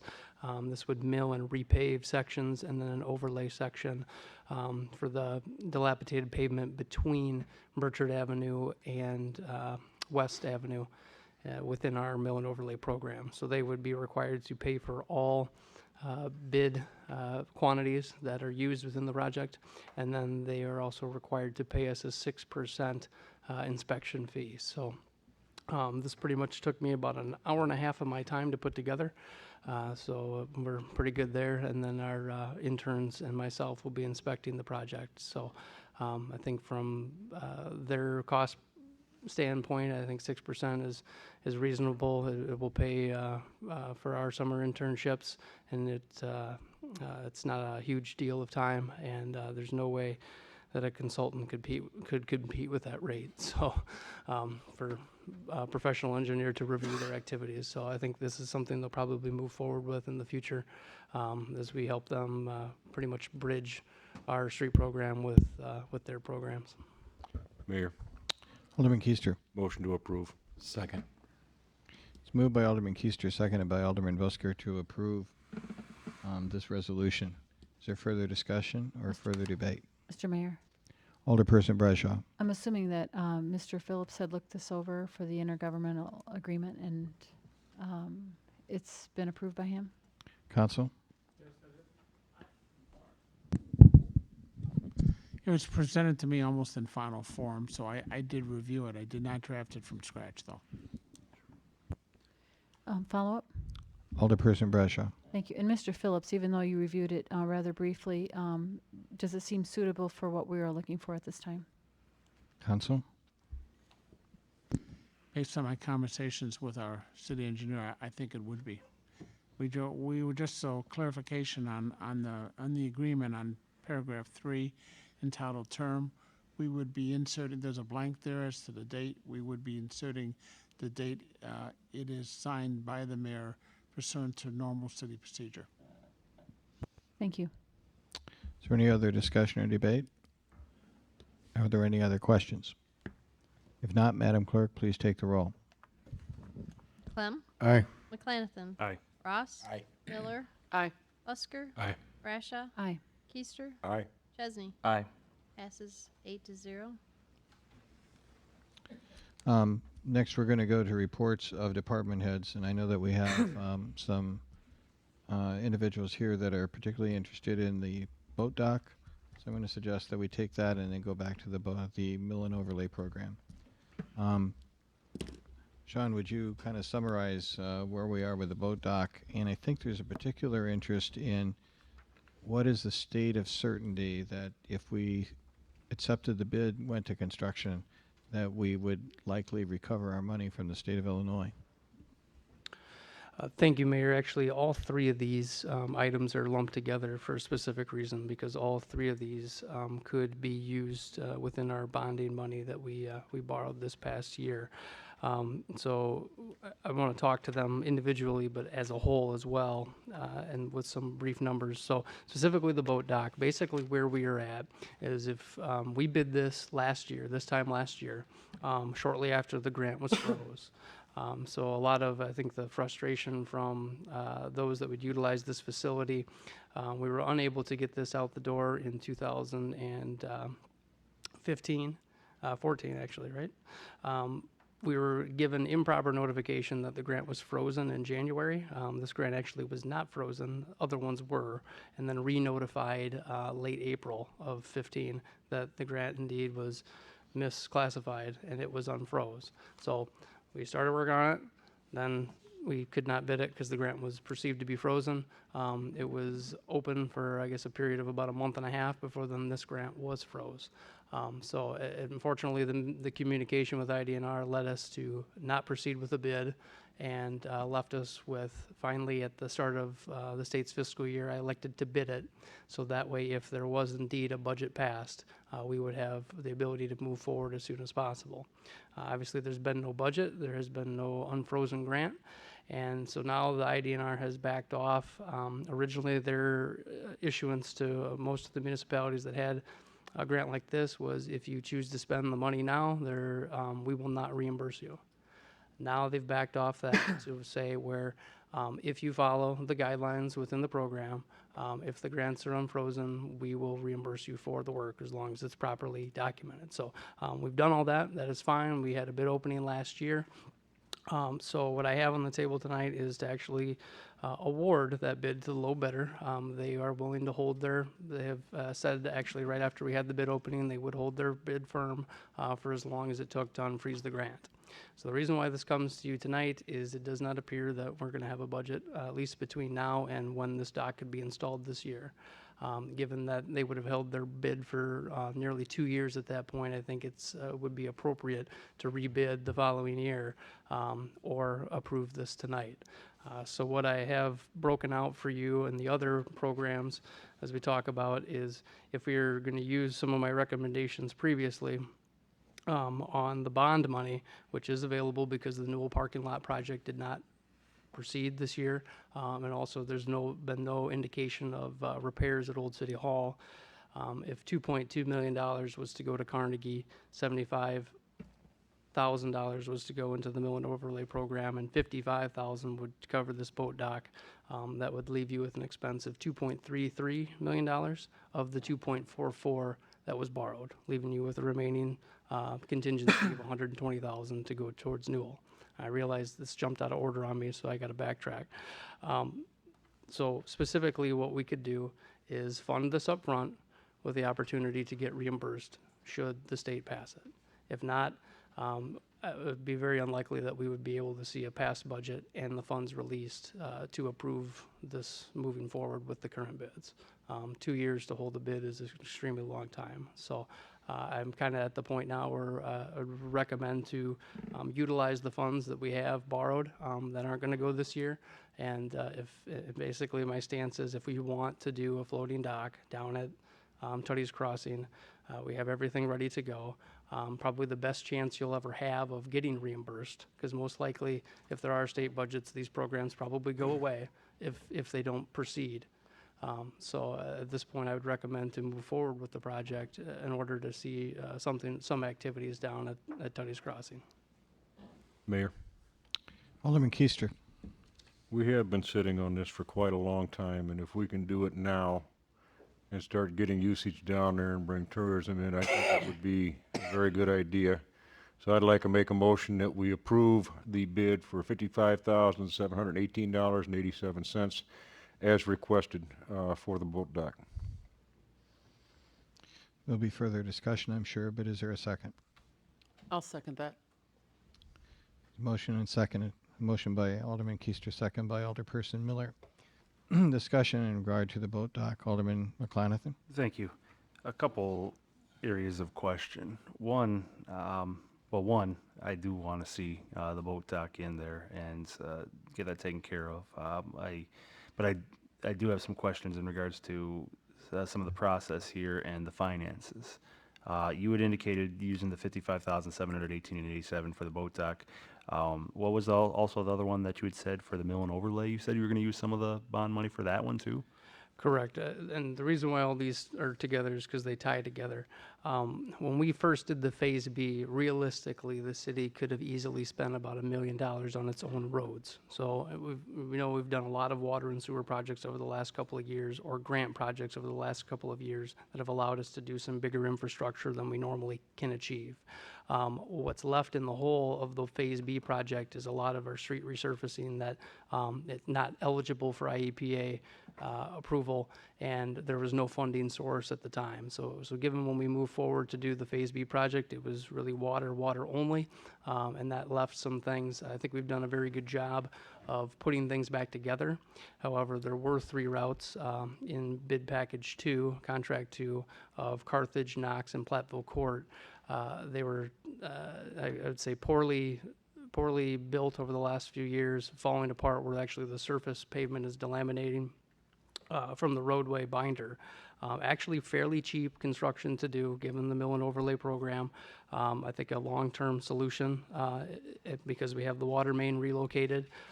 So it would be some of the first eligible streets I would look towards spending because of the wake of the Phase B project. So that was looked at an additional expense above and beyond the normal street program. That could easily be done this year and deferred MFT money next year. More or less, if times were worse or are worse, then we just simply have a smaller mill and overlay program next year, because I would be bringing back to you these same 3 streets because of their involvement with the Phase B program, and the streets are beginning to fall apart. Follow-up, Mayor. Alderman McClanathan. Thank you. But what's the bonding funds? What's the amount that you were saying for the motor? It's approximately $75,000. Okay. And when we're looking at that, so I'm a little concerned that we're just abandoning, any plan in regards to the old city hall on that, and then also seems to be that we're abandoning these bonding funds for the Newell lot. Or at least a portion of it, when that was 2 of the 3 components, now granted the smaller 2, but 2 of the 3 components that were to make up the bond that we approved. Why are we giving up or scaling back on the Newell? I realize we didn't have the contract, not getting into all the details, but understand that contractually at the time that there was kind of some of the developments with Newell, we didn't have certain paperwork, and so they're backing off on that end because we didn't have it locked in with them. But are you back? I know you put work into that, the Newell lot proposal. Are you backing away from it? If we use the funds for this year, where are we going to have the funds for next year if we continue on the project? Right. What we would actually do is, we can't borrow MFT money. That would have to come from our own general fund. So we basically spend what we create. So I would use the bond funds in advance for the mill and overlay project. A lot of that has to do with our funding, since we don't get some additional funds through motor fuel tax. We're basically getting the bare minimum we've ever received ever in Freeport's history for motor fuel. Would be borrowing against next year's funds because these streets are, we basically have them half constructed now. So we have half the ADA compliant curb ramps because of the water project. So it's an opportune time to do that, as well as to get better prices by bidding a larger program this year. Next year, what I would probably do if we still wanted the same mill and overlay program is we would back away from doing the microsurfacing in exchange for these 3 streets. I wouldn't bring these to you if they weren't. What's going to happen is half of the surface is going to be in most of the people's yards this year because it's completely falling apart, and the truck traffic from the water main project didn't aid that. I realize there's a significant number of streets in town that could certainly use this money. We're just simply trying to finish a project that we did not have city resources previously for. So we'd be borrowing in advance of motor fuel tax funds. And then the second would be if the boat dock grant was approved, perhaps in whenever a state budget is approved, this maybe next 365 days, you would have everything in whole back to what you had originally borrowed. So using the bond money to front these 2 projects, given the delay in the Newell project. But I fully intend to bid the Newell project, and it would have been in this mill and overlay program this year had they wanted to proceed. Okay. Follow up? Thank you. Alderman McClenathan? All right, so you're indicating you for the mill and overlay, you'll use the funds this year, but we'll be paying back, basically, paying back in some form. You said we couldn't use bonds on the mill and overlay, though? No, we can't. Yep. Okay. All the bond writing was given in broad enough terms that it goes for infrastructure or infrastructure improvements, so this would qualify. So through the funds that'll be coming in next year, not just general funds, but through the funds that'll be coming next year through the program, you can apply that then basically to the same amount that you took out for this year. Right.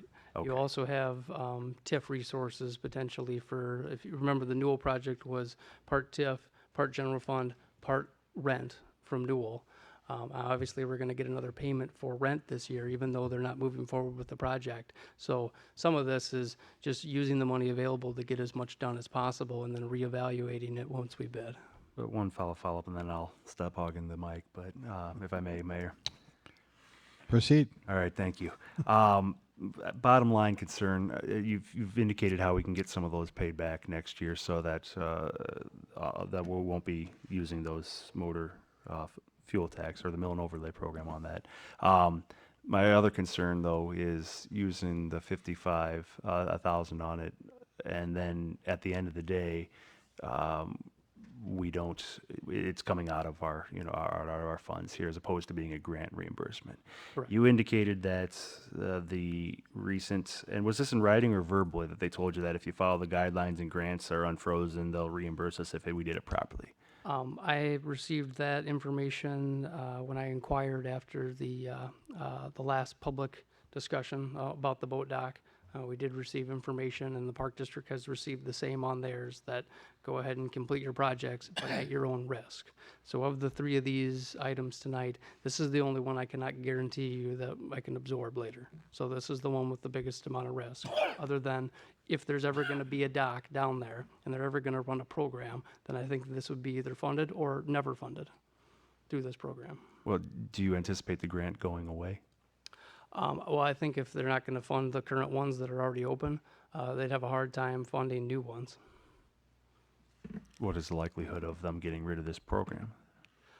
It did go away for a while, and this was the first opportunity they brought it back, and we received one of the grants. The boat launch was done with this same program. So they've taken it away and brought it back.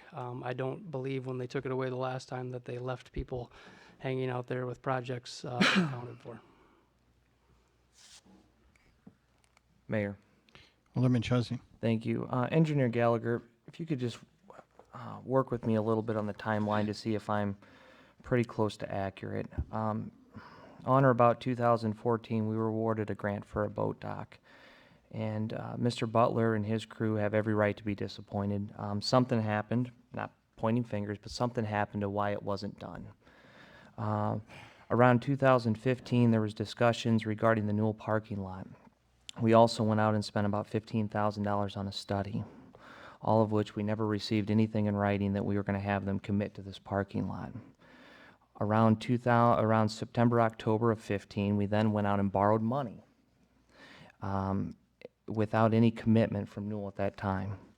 We then learned in January, February of 2016 that we couldn't borrow the money because our audit wasn't done. So we borrowed it again and started paying interest.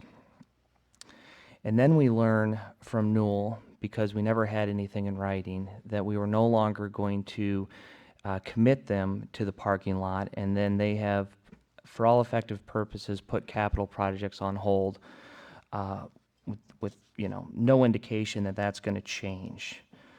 So we've learned that we have no deal on the parking lot within the last month on Newell. So now you're asking us to divert funds, which we're already paying interest on today, on a project we screwed up 2 years ago because we didn't take action, and hope we get paid sometime down the road. Is that pretty close? Yeah, that's pretty much it.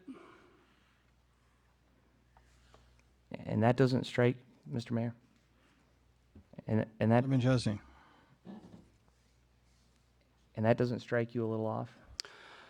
It still comes down to operation resources. The reason why the boat dock was deferred previously is that a large portion, actually the entire thing, was orchestrated in-house as our initial grant match. We indicated in the grant proposal that we would provide in-kind services of design for the project. At the same time, we just kicked off the Jane Addams Trail project and the Adams and Clark construction. So it certainly came down to my ability to operate two of the largest projects that we'd done in quite some time and facilitate the boat dock, when at the time the boat dock had a sunset of the end of 2016. The other two grants had to be spent in 2014-15 when they were orchestrated. So simply an opportunity of manpower. We could have went out and hired a consultant, spend $15,000 of the grant money, and then not had enough money to actually build the dock. That's always my concern when it comes to grant funds. If we can do it in-house, I certainly try to do that work in-house because of the expense that going outside of these walls takes. I've seen too many grants come out of these doors with no product. And I was very certain that we could do this in-house. Permitting took till late August, so it wasn't the smartest approach, I think, to bid it in late August, knowing that we just have to house it for a year. And then we got notified, unfortunately, incorrectly in January that it had to wait. So at that point, we jumped back to street program, other things. So it's really a lack of my ability to get a product out, given the other constraints that we have going on. That's all I can say. Mayor? Alderman Chesney. And I empathize with Mr. Butler. I do. And I think that I also empathize with the police and the fire department, because this is an example that we say we're to the bone. We have borrowed money that we're paying interest on right now. We had no deal from Newell. And now we're being asked to reallocate and divert these funds to a boat dock with no guarantee of being paid.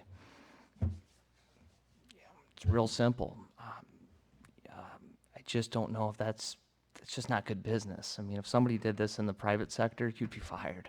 I just can't believe we're even considering this. I'm sorry. To me, this just embodies and echoes so much of the sentiments of our constituency, of our lack of execution. And when we talk about efficiencies and economies, we are told that, well, there are no more. We're doing a great job. Folks, we never had a written contract from Newell. We screwed up. We could have had the boat dock installed and paid for in 2014, and we screwed up. Now we're paying interest on money without a project, so we better come up with a project. And now we're being asked to, I guess, front a project with no guarantee of getting paid. So is it something we want to do or not? It's pretty tough. Mayor? Alderman Ross. I'd like to know what is being done with this borrowed money. Where's it at? It's in your budget. Unspent. Unspent.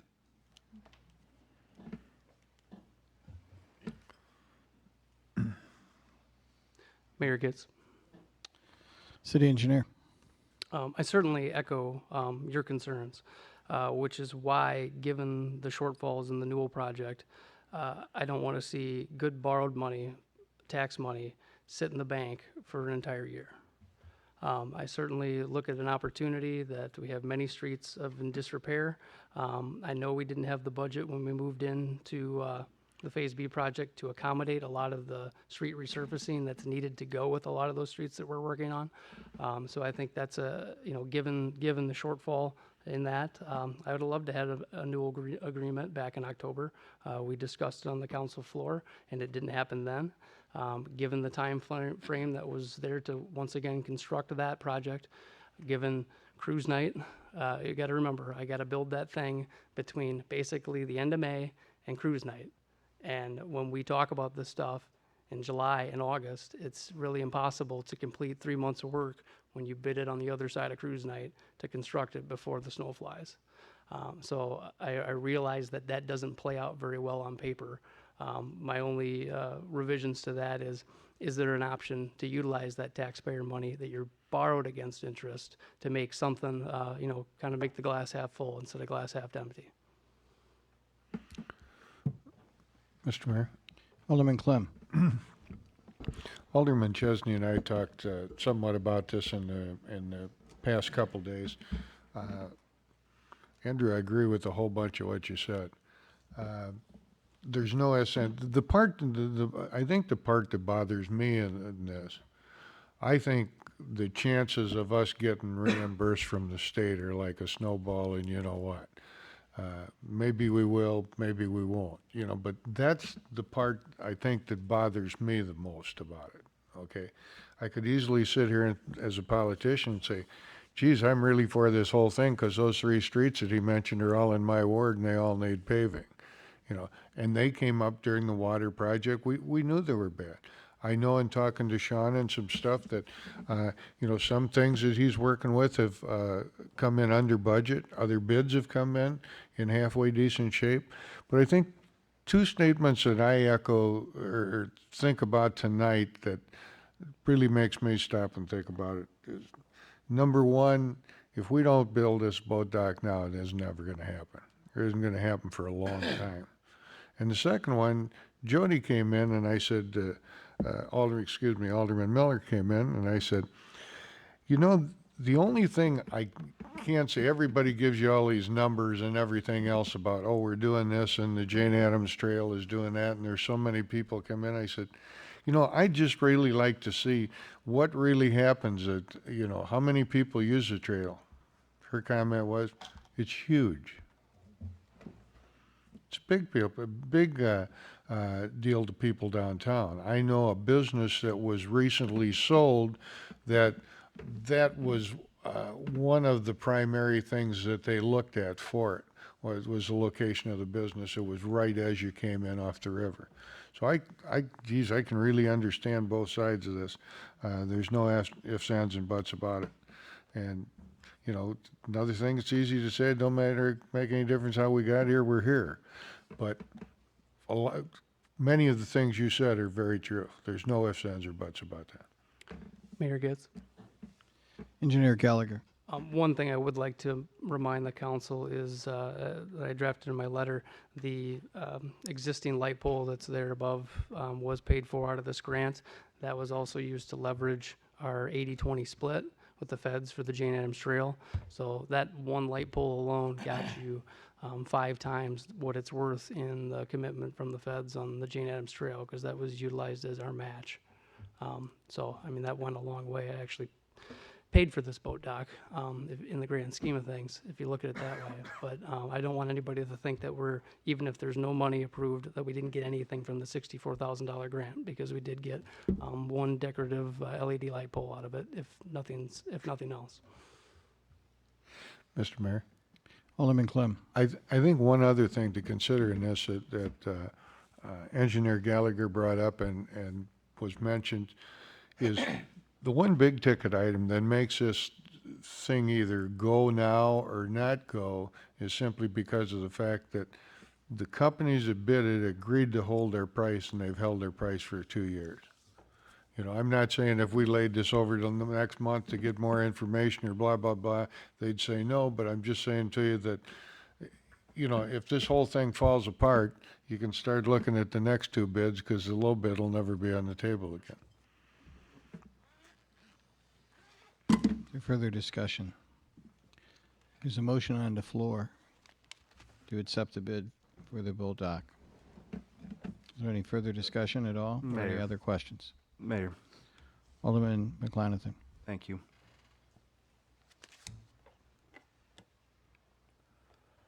Ultimately, the question is, do we feel comfortable with this being on the city dime potentially, you know, on this one? I guess what's probably more important to me than just this specific dollar number is, I mean, I think I appreciate what you're saying in regards to your time and the different projects coming in. I think it would. I think we just want to make sure that we try not to get ourselves, you know, with this decision here again in the future. I'm not asking for a response, but just indicating I think that's probably even more important than just the 55 right here, where hopefully we'll get reversed down the road. Nothing further on that. There's no further discussion. Madam Clerk, take the roll on the motion to approve the bid. Clem, Aye. McClanathan, Aye. Ross. Aye. Miller, Aye. Busker, Aye. Brashaw, Aye. Keister, Aye. Chesney. No. Motion passes 7-1. We have also the acceptance of the bid for the Mill and Overlay Program as submitted by Martin and Company. Engineer Gallagher. Yeah, to kind of bounce off the summary that I gave previously, we had a bid opening on June 7th for a mill and overlay program. We received only 2 bids, which is pretty typical. These bids are pretty much weighted towards asphalt only. Had the Newell project been part of this, we probably would have seen more bids because it would have been high in concrete work. But we received 2 bids, one from Civil Constructors and one from Martin. The low bid was from Martin and Company for $437,908.18. Also remember that $29,442.62 of that, at least at this time, is Park District funds for Park Lane Drive. The location map of the projects are in your packet. So that's Park Lane Drive for the Park District, Mosley from West Avenue to Locust Avenue, Illinois Avenue from Fruit, that tees into Fruit from the dead end up to Wyandotte, and then Empire, which is the section in front of Akron High School that was, for whatever reason, left out of the last time that we mill and paved Empire. And then the additional funds that would be utilized from the bonding would be Carthage Drive, Knox Drive, and Platteville Court, which were in the Phase B Contract 2 water main limits. What's the pleasure of the council? Motion to approve. Second. The motion to approve the low bid, and it's been seconded by Alderman Keister. Is there further discussion? Mayor.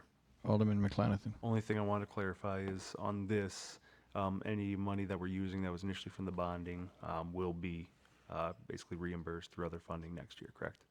Correct. I would utilize, basically reprogram my previously oriented program to accommodate the whatever we expend on those 3 streets. So as you know, every year when we complete it, I give you a dollar for dollar breakout of everything that goes in. So you'll get that exact dollar, and that dollar will be accounted for through MFT funds or any other funds that council so chose.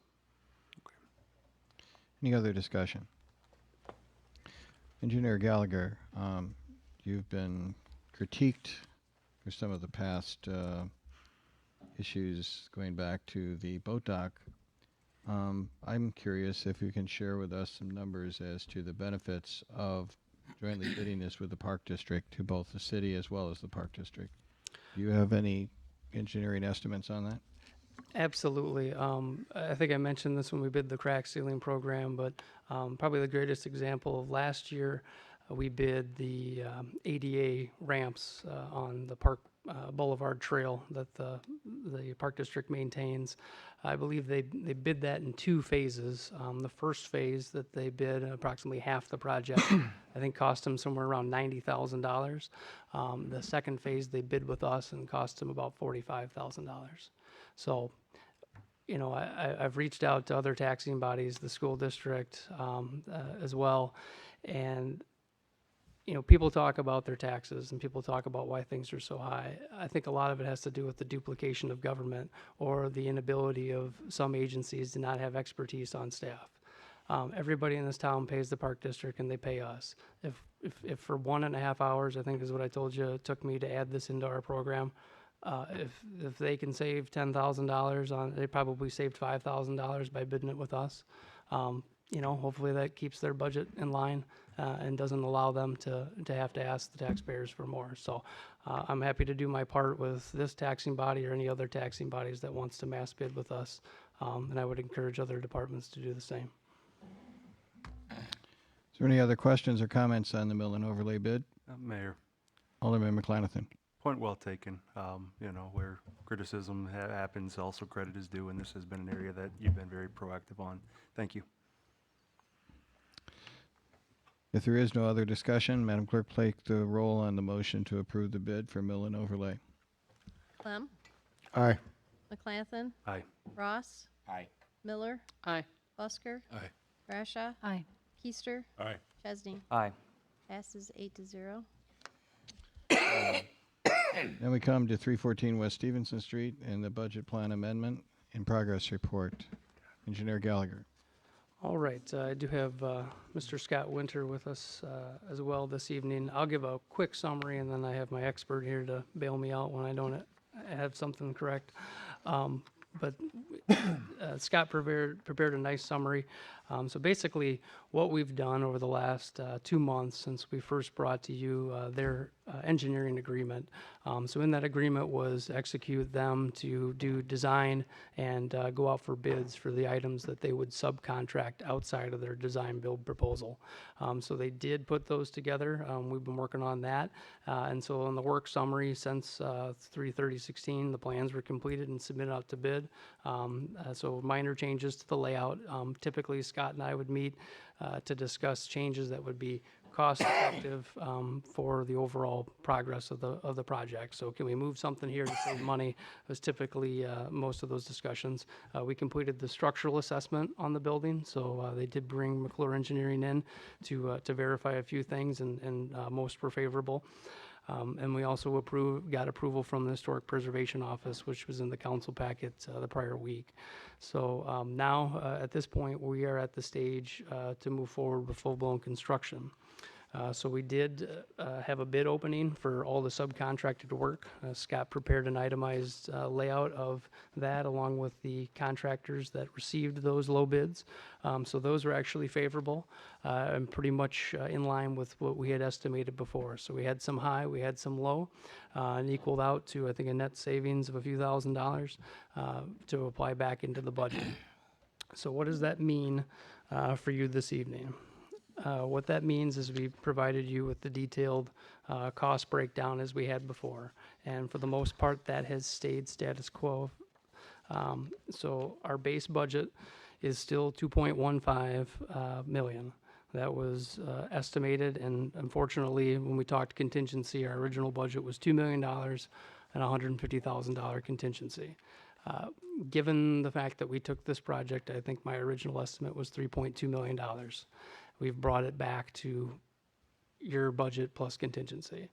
What Scott and I kind of went back and forth over the last 6 months is, I mean, $2 million is a little too far scaled back to where we're missing actual pieces of the project to complete it. So I'm fairly comfortable that you'll be happy with the project at $2.15 million. Much like the Final Four basketball, I asked Scott, what were the first four things out? And, you know, if there's an appetite for any of the budget the bonded money that we'd want to put in towards any additional projects. Now, granted, I don't think we've gone out to any public and said, hey, anybody want to donate? We haven't sold any conference room namespace. But what he did provide was in line item 3, a couple of things that would be the first things that we would add to that 2.15 budget. And that is a security system. Right now, there's no security system in the budget. Now, security systems range from here to here of what you want to look at. I don't know that we need a camera in every room, but certainly a few would be beneficial. Same thing. I don't think we need to lock every room down, but a few circumstances would be beneficial. Break room cabinetry, believe it or not, we have a break room and we've pretty much, we got the base cabinets and that's about it. So some of these things are just, I think some things you just do, but we cut them because at the end of the day, we don't need upper cabinets in the break room. So that kind of gives you a perspective of what we've cut from this budget, much like you've had to with the city council budget. Exterior lighting is another thing. So a lot of what Scott and I talked about is we're making a lot of improvements to the interior. 80% of your constituents will never come inside this building. That's pretty much fact. So what do you want to do on the outside? So our concern was that providing no, especially when it comes to specialty lighting or illumination of the statues, I think would be a misgiving here to not, look at that as a project. So we looked at exterior lighting, lighting the flagpole, lighting the monument sign, lighting the statues, and similar to what we've done at the fire station and the police station to kind of make our municipal buildings cohesive. The next is we don't have a formal sign in the front. It's going to read Carnegie Library unless we do something different. So we were looking at a monument sign, which would also be lit. And then finally, there's the question about the seats that you're currently sitting in. We're going to have a very modern building, similar to the luxuries that you have here, but it's pretty much going to be your whites and gray palettes and different woodwork in there that won't necessarily match what you have now. So we've talked about doing a nice aesthetically pleasing paint job on the existing council furniture, so we're not going to buy new stuff, but we can kind of retain the architecture of the old building and bring it into the new with a refurbished and repaired face on it. So those were kind of the biggest things we looked at, mostly visual, and I get that. And it's because I think at the end of the day, you don't want to walk into this building and say, oh, we should have done this, because most people are going to pick up on the visual. I also realize that that is 100% overhead, and if you don't want to do it, we certainly don't have to, because at the end of the day, we'll still have business, whether we have pretty chairs or whether we have lights on the building. So I think we looked at these as 5 things that we could get donations for. I'd be the first to drop some money towards these, because I think at the end of the day, this is the people's building, and I'm one of the people, and I'll be working in this building, and I'd be happy to donate towards these projects. But specifically, what I'm looking at is, rather than the range that Scott has prepared of your $2.15 million, what I would rather see is if council be willing to increase the budget to 2.2 and let Scott and I do, to the best of our ability, the most cost-effective design to include all 5 things at reasonable rates to incorporate them in the building.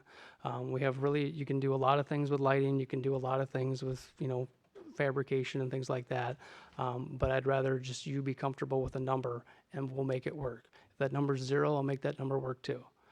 But I think these were kind of the first things that are kind of the visual aspect that your constituents that drive by, I think, want to be proud of this building. They also want to know they didn't spend $5 million on it too, and I get that part. Then the last thing we have is deferred work. We have tuck pointing issues that need to be addressed within the first couple of years of this building. We also look at the exterior storm windows and replacing one of the windows. Those aren't things that are required to get us in this building. If we look to do a maintenance plan, which is what I would do, we'd probably defer 1 or 2 years and try to knock these out. They're also good biddable items if we're going to do repairs to Old City Hall. So we're talking about bundling mass bidding. If we're going to do a big tuck pointing job on Old City Hall, that would be the time to do it on Carnegie. So that's pretty much the breakdown of that. Scott's here for any questions, but so that's when I told you about the $2.33 million of the bonding. That included an additional $50,000 if you would want towards the first 5 things that we would like to include. But I also understand money's tight, and we can certainly nix that. Mr. Mayor. Alderman Clem. Scott, you want to jump up to the, you got to be part of this. You sat here and listened to all other stuff. Just stretched when I stood up. Yeah. Thank you for having me. Thank you first for, Phil Copus and Scott Winter invited me last Friday to take a look and go over this with the plans of everything that we've changed and some of the things that they've done. I think, we've worked with Winters on other projects, and I believe we've got great value for our money, and they've backed everything that they did if there was any problems or complications or anything like that. But Scott mentioned to me just exactly what Sean said, the fact that there's 3 or 4 things in here that, the price on them is big ticket items, but do we need that many cameras, or do we need that much security? And I think they're right. If we either do one or two things, and as long as he's got a figure in his mind that he gave us to me, which is reasonable, major figure to them will be, first thing will be to get the go-ahead to start so they can cut everything and get going on it. The other few things aren't going to affect anything instantly. It won't stop a bit of things. We can discuss other things that need to be done, like we discussed. I have the friend that we got the lighting for the Central Fire Station, so we can plan out some of that other stuff and make it work. But I think you've done a great job considering the other piece of information that you gave me, that what went up and what went down, and there were some sprinkler things that had to be changed and some other stuff. There was a lot of good value and a lot of things put into it. You got a lot of good contractors working on it. I'd just like for these guys to answer any question they like. I'll vote to move it forward at any time, but I'm sure maybe these guys have got a question. Maybe not. Further questions in the council or request of Mr. Winters? Mayor, Alderperson Bradshaw. thank you. I see in here there's a line item for $10,000 for refinishing council furniture. What does that propose? What you said? What does it propose? Yes. One thing that we suggested with the new interior palette for the Carnegie is going to be very. If you go into the Carnegie, there's not a lot of stained wood. All the trim work and millwork is painted. It's white. It's a very bright, clean interior. So one thing we were suggesting is to take the wood furniture here and would be to refinish it in a solid color, something in a sort of a warm gray that would more match the interior aesthetic of the building. Obviously, we know that's something that would be brought to the building team to review for the interior palette. So it's, I personally like wood stained furniture where it makes sense. However, it would be sort of a standout piece in the center of that space, given that there's no other stained wood in the building. So just a suggestion. Mayor. Follow up. Alderperson Bradshaw. Thank you. I mean, for $10,000, I don't think we need to paint this furniture. I think it's beautiful as it is, and you ruin oak if you paint it. So, I mean, they need to repair 5 or 6 spindles that I can see. Other than that, I think we should take that $10,000 out, personally. Alderman Keister. Yes, thank you, Mayor. First of all, I want to apologize for not being seated. I have problems with my feet that do not allow me to sit down at this moment, so I do apologize about that. That's why I'm standing up in the background. I do want to see some more aesthetics in the building that we can afford. To follow up on Alderperson Bradshaw, these are some beautiful old desks if they could be refurbished. I don't want to see them painted either because of the original wood. I think it would just ruin them. But perhaps we can reach out to some people in the community. I know there was and possibly still is some guys in the fire department and a few other departments in the city that maybe we reach out to them. They may help us do it. But I think that's one avenue we need to look at, and I do like your idea of possibly looking for some donations or maybe getting some of the businesses in the community to sponsor one area, like maybe refurbishing the desks or something like that, to help work on it. Because I agree with you, Sean. I don't know where we're going to get the extra $50,000 you're asking for to do all of this, because, I mean, we're scrimping and scraping right now to get everything together we're trying to do. But certainly we need to talk about it some more. and see if we can come up with some creative ideas to get some of these different things done. Thank you. If I could. Scott? Thank you both for your comments regarding the furniture. I think that's exactly the intent of why we prepared these lists of the additional things that are for suggestions. We provided you with the needs for the City Hall renovation project, and these are exactly the things that we want you all to discuss as you seem fit or not. So appreciate the comments. Mayor? Or One more thing to that is, obviously, we can put the furniture in the building and you can make that judgment then.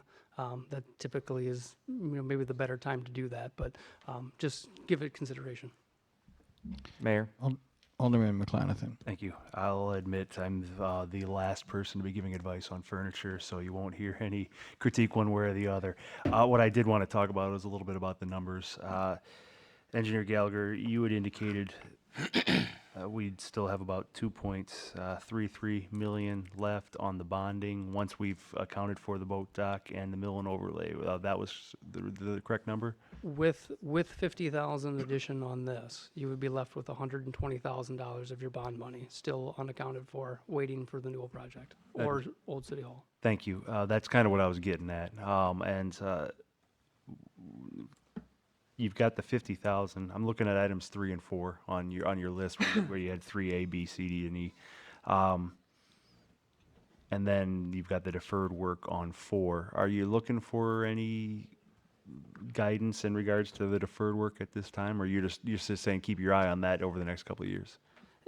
It's the one thing, or it's a couple of things that don't necessarily have to be done right now. There are things that we're going to come back to you, like we said previously, in 1 to 3 years, with a recommendation to do these.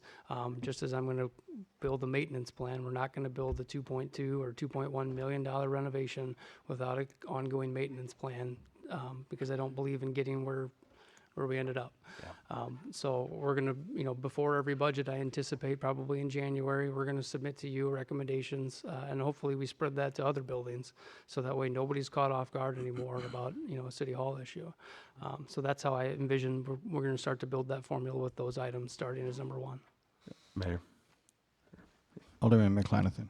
I guess at the end of the day, if you're just asking then about the 50,000 for right now, my general feeling would be to authorize that, and that gives us the flexibility still we have with some additional bond money that we can address down the road, and leave it in the judgment and expertise as to accommodating those items that you mentioned. Alderman Chesney, did you have comment? I'm just a little confused as to what you're approving. I'm saying I'm comfortable with the request was for additional 50,000, correct? Correct. You would, And that would cover, to the best of our ability, to maximize the items A through E. Obviously, if the council is not interested in painting furniture now, it's certainly something we would exclude, or at least leave it as a placeholder and maximize $40,000 worth of work with, once we move the furniture in, we could talk about painting it then, or never again. Either way, your call. If I can back up a moment, Engineer Gallagher, and to Mr. Winters, what precisely is the motion that we need to move forward tonight, as you see it? The motion would be to approve the overall amendment, which would be our base budget represented right now at $2,150,497.42. The additional question was, is there a pallet of a threshold dollar amount recommended, at least for my recommendation of $50,000 to add to that, which would be $2.2,497.42, to include as much of the security system, cabinetry, electrical, lighting, and the monument signage at this time. And Alderman McLanathan, do I understand that the tenor of your direction was to approve the base budget plus an additional $50,000 max? yes, Mayor. Okay, is that in the form of a motion? Sure. Second. So moved. Okay, and it's seconded by Alderman Clem. I want to make sure, since this is a very large undertaking, are there other questions about this project or the bids or the base breakout that other members of the council have? Mayor? Okay, I'm going to recognize Alderperson Miller because I don't think she's spoken on this yet. Mr. Gallagher, you've got roughly 25,000 in storm windows on the deferred project part of it. If that were approved, would that lessen any of the $26,000 in window repair work? I don't believe it would, but I'll turn that over to Scott. No, that's a completely standalone That's line a- item. Yeah. okay. All the repair work is the glass and repairing the wood that's rotted or damaged prior to repainting all of the interiors and exteriors. So a new storm doesn't make that any better? Correct. It's a completely separate line item. Okay. And we listed it as deferred because if we're going to go through and retuck point the exterior, that's also a time where you could put the storms on. As again, we're trying to make sure that the deferred items aren't going to cost you more then than they would now because of feasibility of doing the work. Mr. Mayor? Mr. Mayor? Hold on a second. Alderman Ross. I'm going to go to people who haven't spoken, and then I'll come back to everybody who hasn't. I see you had 4 basin windows on there and some small panes. Can you just enlighten me on that real quick? Then I'll tell you what I'm thinking. Could you refer to you in Division 8? 104, number. He's on the replace glass. Sure. Okay. Yeah, I'm Right. with you. Are you asking what is that? Yeah, you got 4 round tops. I believe those tabletops, correct? The round tops are the stained glass windows that are on the main floor that face Stevenson Street. Okay. And then you said small panes Right. Small panes. being, There are different lights of glass that are broken throughout the building. are they, All the rest of the windows on the second floor are divided light. So there's panes that are broken that will have to be repaired. are they before we colored or are finish. they just regular glass? Just regular glass. Right. Okay. And then you got 4 basin windows. Right, also broken glass. The majority of the work is actually in relocating the round tops. 2 of the stained glass windows are being relocated from positions to move them into more prominent Stevenson Street location, given the fact that the IHPA, that was one of the things that they highly suggested to do. Yeah, I'll tell you what. If you get a hold of me, I will donate it. The 4 basin windows and the small panes. Super. To you. We'd be glad to work with you. No problem. I think I can, I've got something that can work with that. Great, thank you.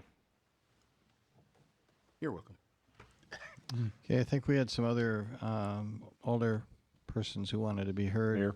Starting with Alderman Keister, and then was it Alderperson Bradshaw? Okay. Just a real quick question. You talked a few minutes ago about if we increased to the $2.2 million, there was $122,000 left. Was that the correct figure? Correct, yes.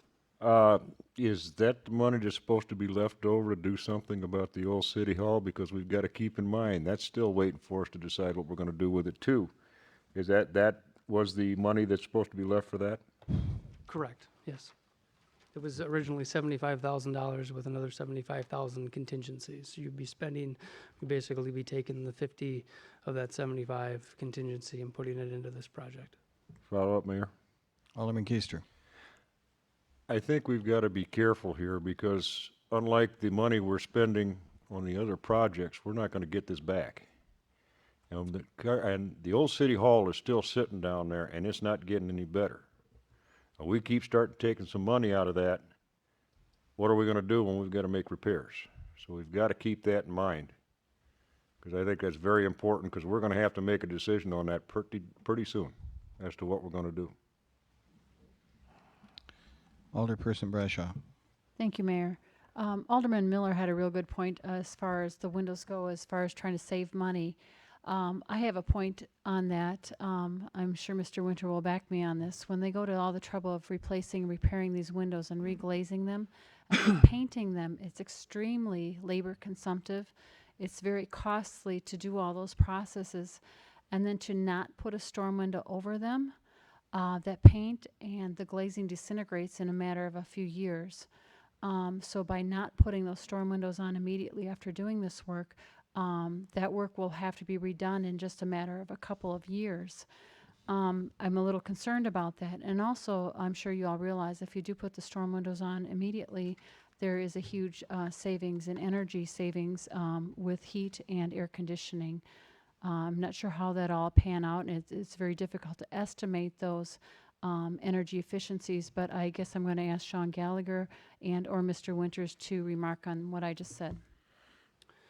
Well, certainly the addition of the storm windows would benefit, I think, just the overall environment within the room. Now, with our franchise agreements with, for gas and electric, we would get no charge electric on this, and then we pay to a certain therm amount for the, I think we get 5,000 free therms for our municipal buildings from, through our franchise agreement for gas. So there's obviously a benefit to making the building as efficient as possible, and that would benefit overall, which is still why it's definitely in our short-term plan to add that. As far as the reglazing, Scott's much more familiar with that effort. It's one of the things that I would love to lean on as well. And as we start to talk about additional funds, and if you're going to give us $50,000, I guarantee you we will maximize, Scott and I, how we spend that. And maybe that's something that gets pushed up further ahead. But I know when we talked about deferring stuff, it was the sequence of and providing the same bid packages, the same type of individuals doing that work to do it once and do it right.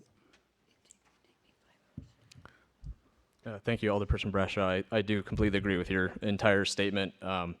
As we discussed last time we presented with the tuck pointing and the storm windows, they should be done within the next year or two. Otherwise, you will see some deterioration in that exterior painting. That's why we've presented those as such. I think it would be silly to paint and refinish these windows. As you said, it's extremely labor intensive given it's lead-based paint, all the divided light, the glazing, and to let those sit for more than 2 years without putting storm windows on them. Is there any other questions or comments? Mr. Mayor? Alderman Clem. Just one last comment to give you an idea on cost savings. We've talked about windows here. In the first grow around that we started out on this, we were at $2,100,000 in that neighborhood, and we were going to do all the painting of the windows. So keep in mind they've absorbed that amount into the cost of having it professionally done. Number one, we didn't have the people. Number two, came up with the lead-based paint and the timing that it was going to be done in. So everything they really have done to help us out on the savings of it. Is there any further discussion? If not, we have a motion on the floor. That motion is to approve the base bid plus an addition of up to a max of $50,000 for the items A through E. Seeing no further discussion, Madam Clerk, please take the roll on the motion. Clem? Aye. McClanathan? Aye. Ross? Aye. Miller? Aye. Busker? Aye. Brashaw? Aye. Keister? Aye. Chesney? Aye. Passes 8-0. Thank you. Thank you very much.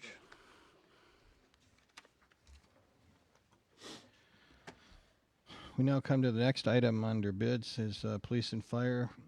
We had a bid opening this morning. We had both finance, legal, and our police and fire department there at the bid opening. Has everyone in the council received a copy of the memo from the police department and fire department? Okay.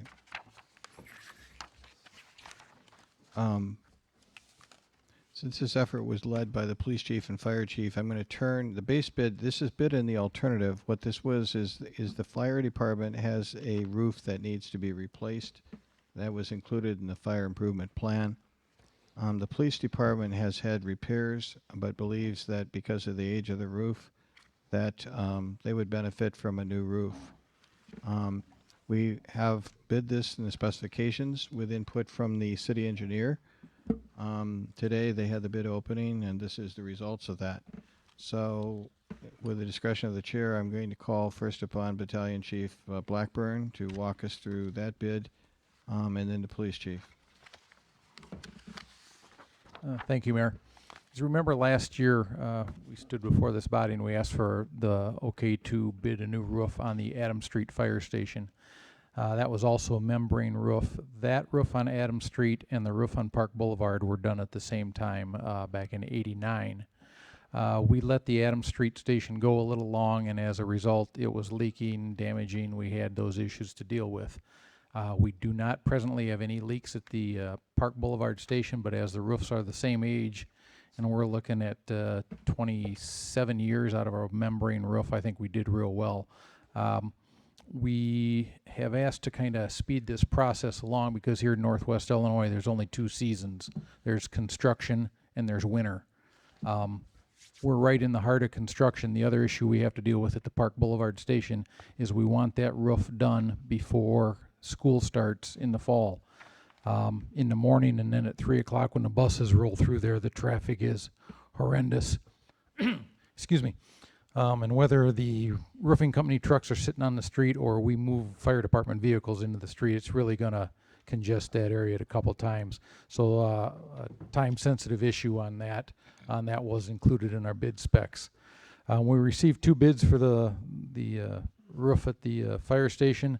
One was from Freeport Industrial Roofing and Metal Masters, Roof Master out of McHenry, Illinois. To tell you the truth, I'll probably get in trouble, but I could not be happier with the way the bid results came in. Freeport Industrial Roofing has done numerous projects for the city in the past. It's a local firm using local contractors, local employees. They keep the money here in town. They have an excellent reputation, not only with the city, but with the references that were included in their bid packet.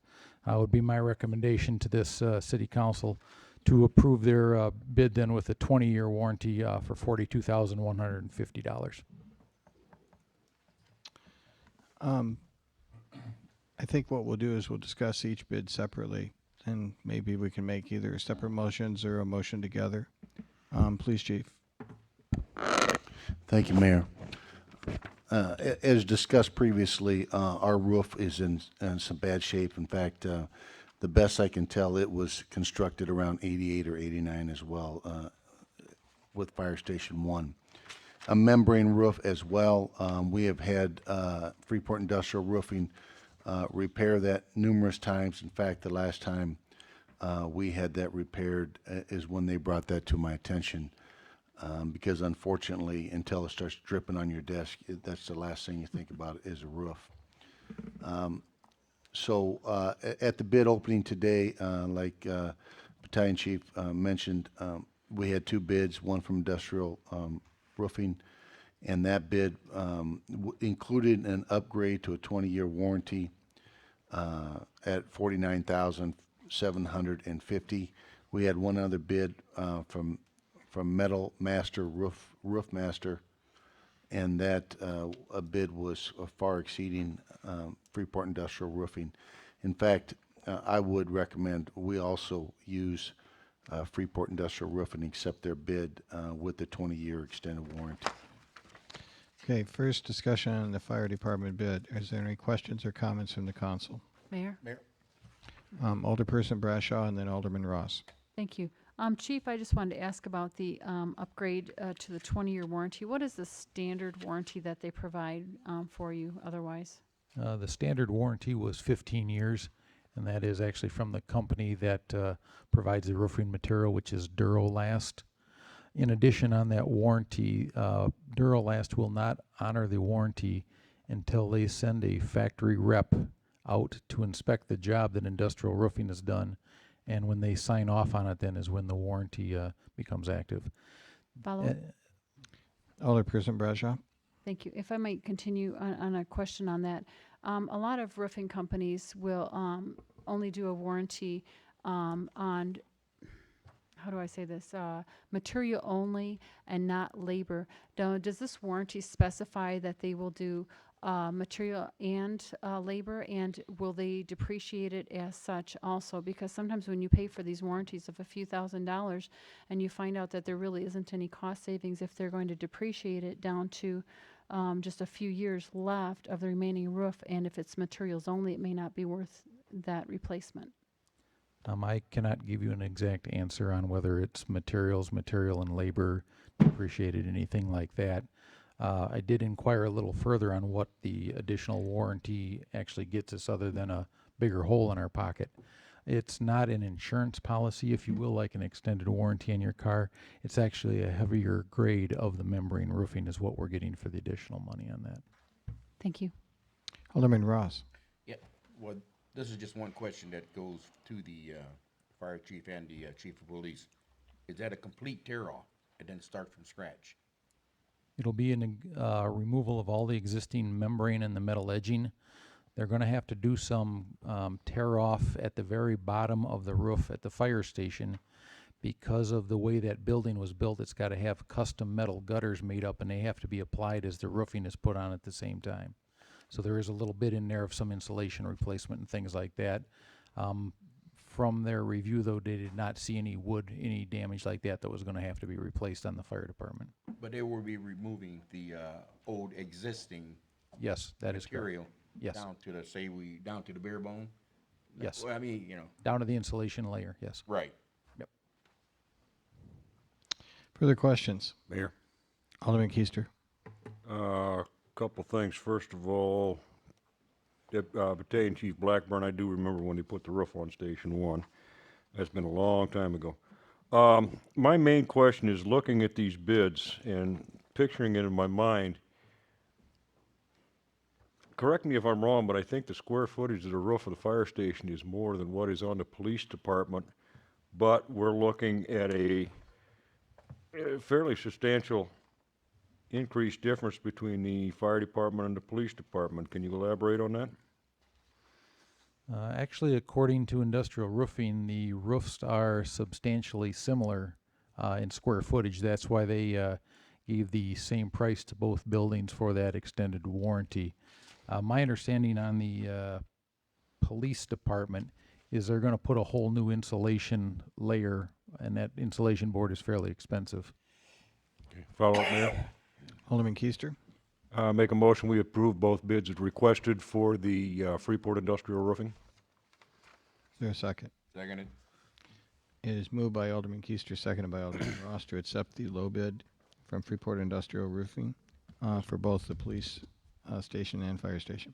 Mr. Mayor? Further questions before we go to that? Alderman Clem. Is that with or without the 20-year warranty? With the warranty. The motion there, therefore, without further formal amendment, includes the warranty. We'll read the final price into the record if that's the will of the council. Alderman Chesney. Mayor, Alderman Clem, do you have an opinion on the warranty, either way? Well, I do now that Chief Blackburn mentioned it. It sounds like it's a different material. It wasn't an insurance policy, it was a heavier material. So, yes, I would be in favor of the 20-year warranty at that point.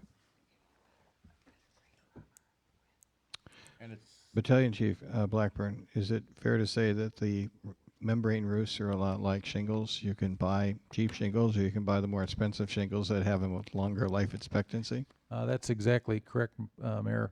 We went back and reviewed the specifications from when those roofs were done in 1989, and they were still using the same product that they used back then, and I think that's a pretty good testimony to their longevity. Okay. Further questions from the council? There is a motion on the floor. That motion is to accept the low bid plus warranty. And before we take the vote, Alderman Ross has a further clarification. yes, I just want to ask Chief Barklow, is that a complete tear-off on Yes. the fire department? Yes. Correction, on the police department. Right. It is complete tear-off and put back on. Good deal. That's it. Police Chief, there was some discussion, as I recall, with the city engineer about the type of membrane roof and whether it was wiser to have a black roof or white or gray. Was that ever resolved? Right. I believe we're still going with the white membrane roof. It was there was some discussion whether black or white. And according to Freeport Industrial Roofing, I was talking with him, and he said that would, if we went to a black roof, it would we would have to, substantially increase the cost because they would be.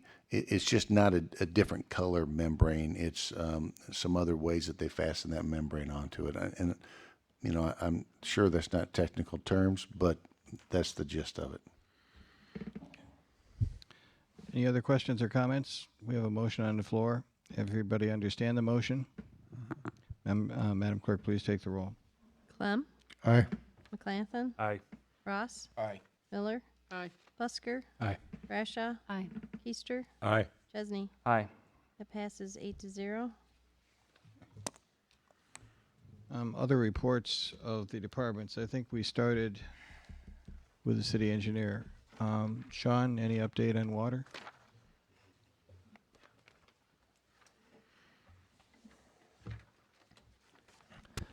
Thank you, Mayor.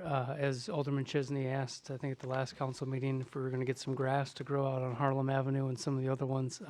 We completed last week our seeding of those areas. So, of course, the weeds pop up first, but grass should be shortcoming with a little bit of rain.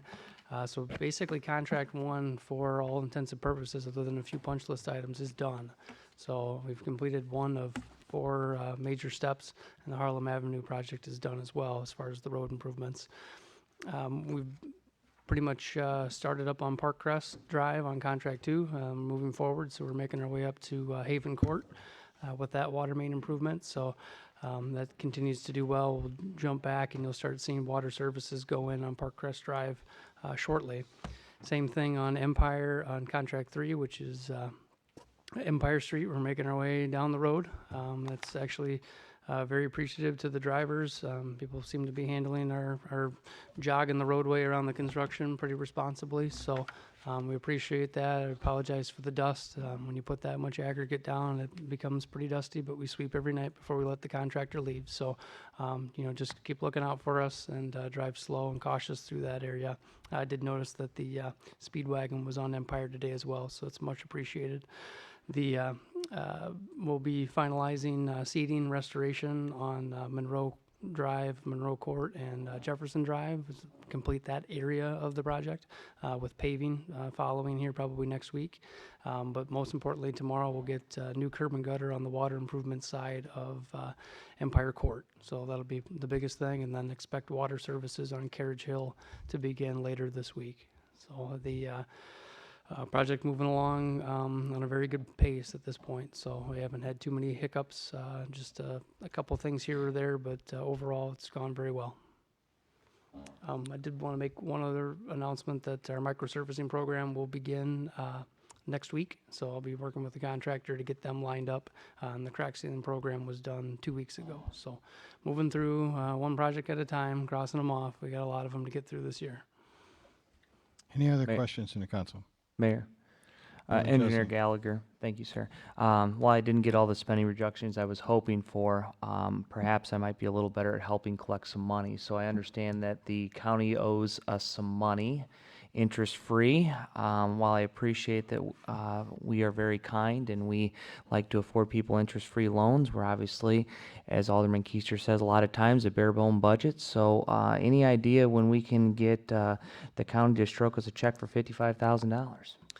Well, I was very happy to receive the first amount of money with the finance director change out. I was not aware that we'd received the first check, so we did receive that first check for $27,000. They do have another one that's outstanding for $55,000, but it was also indicated from the finance department that they'd been given indication that that would be coming sooner rather than later. So that would make them whole up to date if that comes in, hopefully within the next month.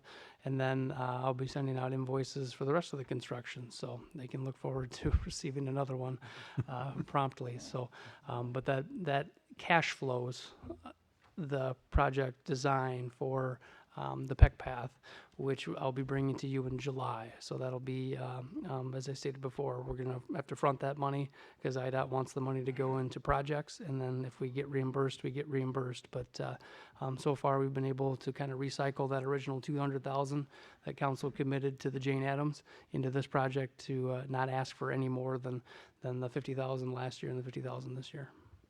Mayor. Alderman Chesney. Any idea, Engineer Gallagher, how long they've owed us $55,000? I mean, 1 month, 6 months? It's been a while. Before those were invoices from just into the beginning of construction, so I'd say 18 months would be at least on the 55.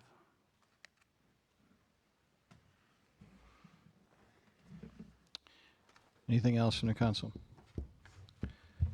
Mr. Glendenning, Water and Sewer.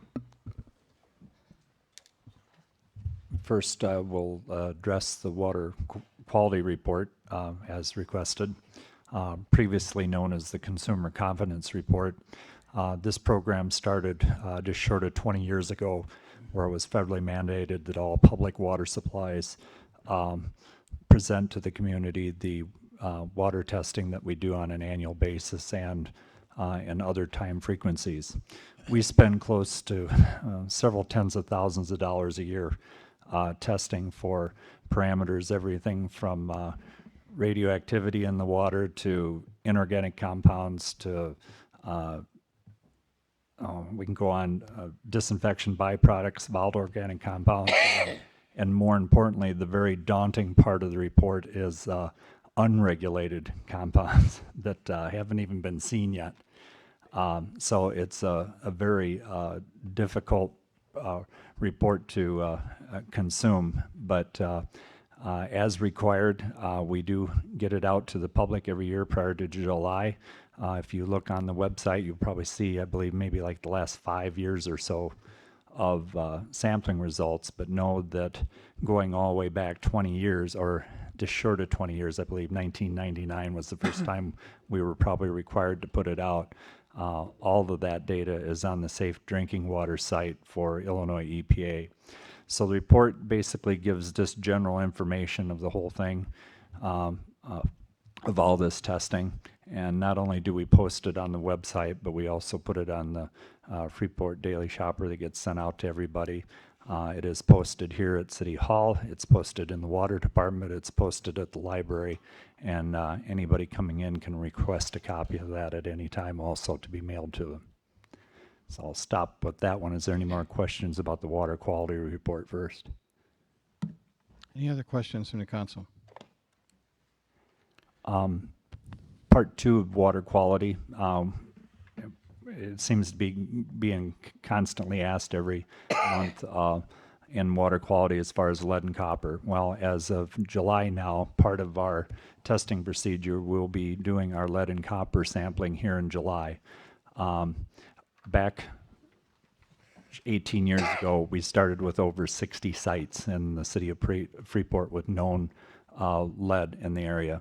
We have just close to 3,000 lead services going from the mains to the property line in Freeport. Obviously, we target all those areas first, but we're below the action level, so we keep moving to the highest sites. So those are the ones that now we are doing 30 sites on. There's currently a House bill presented in the state of Illinois, and you'll see this going basically nationwide, but lead is going to be a highly additionally regulated above and beyond what it already is. Not only is there one bill, there's actually 4 bills that are split out attaching this.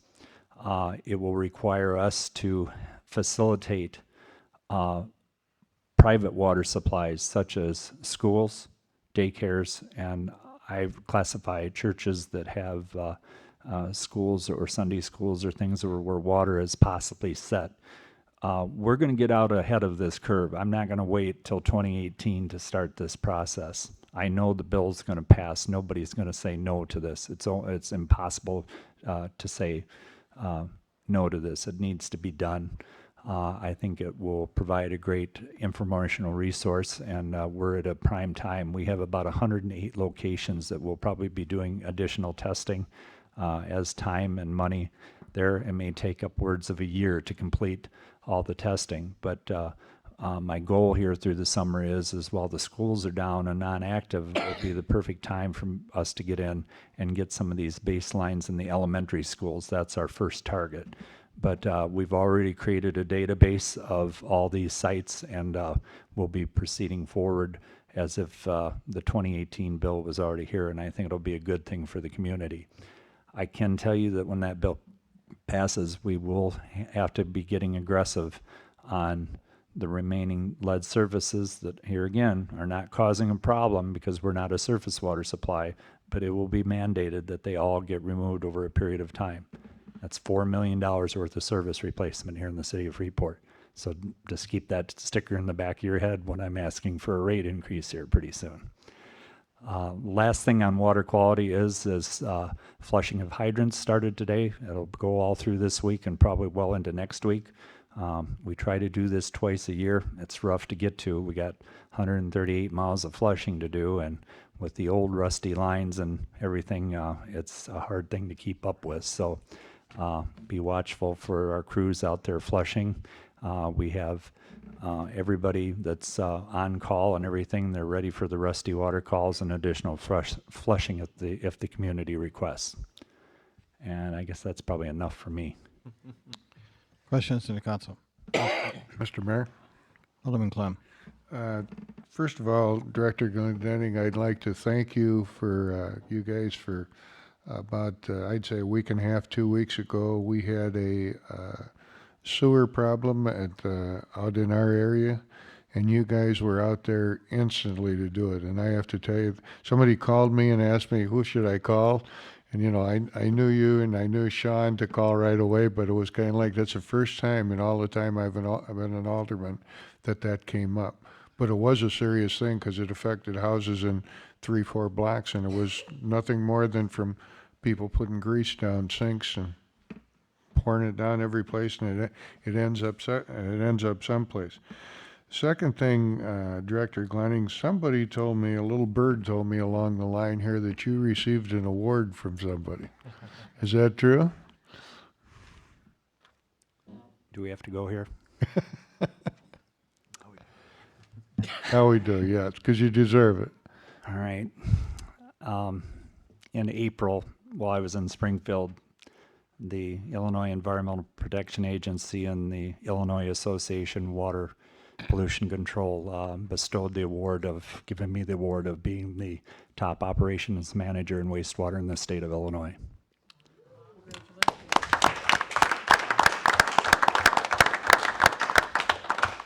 I guess I would like to preference that. It does usually highlights success, but I'm a little bit more accomplished than successful, I would say.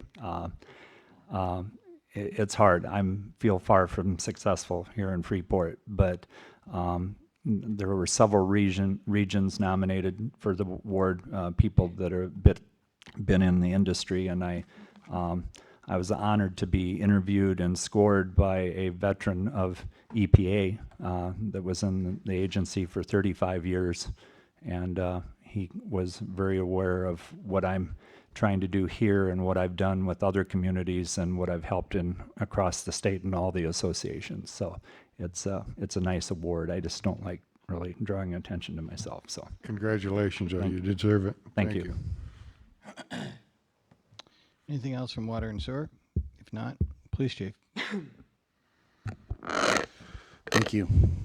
I just want to report that this Thursday, June 23rd, my two police officers, number 43 and number 44, that's what I call them, will graduate from Police Training Institute. So actually it's Cody Polizzi and Devin Truckenmiller. So I'm very happy about that. I'll be going down to greet them after they come off the stage.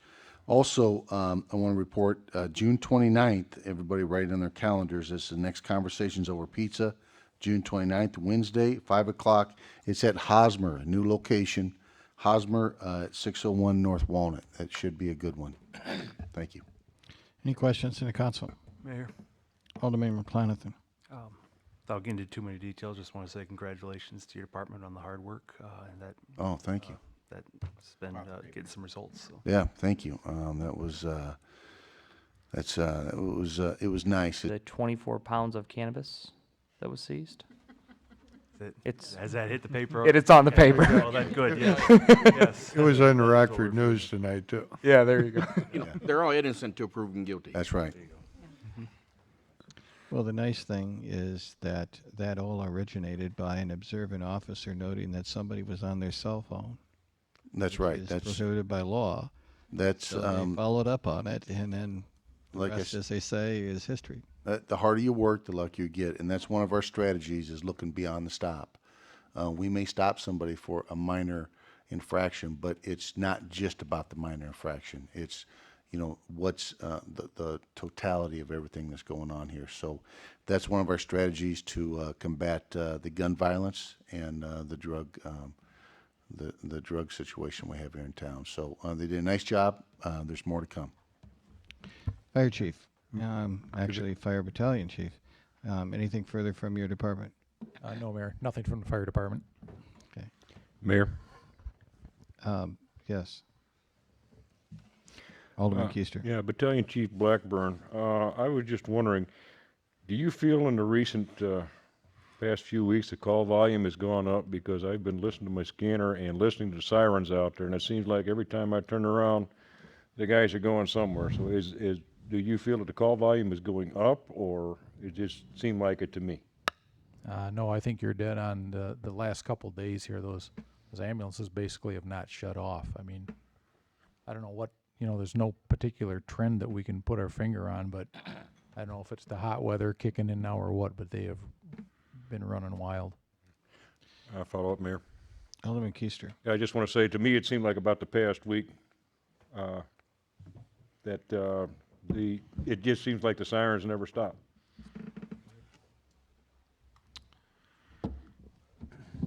Mr. Dole. Mr. Mills. Thank you, Mayor. I just want to report we will be having our initial meeting of the reconvened Building Commission in July. We're going to have that on, I believe it's Wednesday the 13th at 5:30. We have an appeals case to go before the commission, but at that time, the general consensus was that Wednesdays would be the best days for meetings going forward. We'll make a decision as to whether it's the second Wednesday or the third Wednesday, but that's on our radar and upcoming. Mayor? Any questions for community development? Mayor? Alderman Chesney. Yes, just quickly. Director, it's been suggested that we take a look at our permits and fees. Alderman Keister's asked a number of times for a proposal. I think he's of the opinion they're too high and they need to be lowered, so I would share that view. But all joking aside, I think it is something that we need to address because they are cumbersome, and I found them very difficult for the average business to really understand without going through an empirical study. So if there's a suggestion of a way we could simplify it, I think that would be helpful to examine. We will do that. Thank you. Any other questions? Finance Director.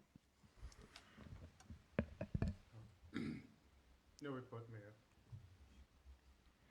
Mayor. Mr. Mills, the date of the Building Commission's meeting, is that set? Yes, the 13th. I would want to check with our administrative assistant as she called everybody up, and we looked at the calendar this morning. I haven't checked with her since then, but the second Wednesday in July, I believe, is what we picked, the 13th. Okay. Librarian?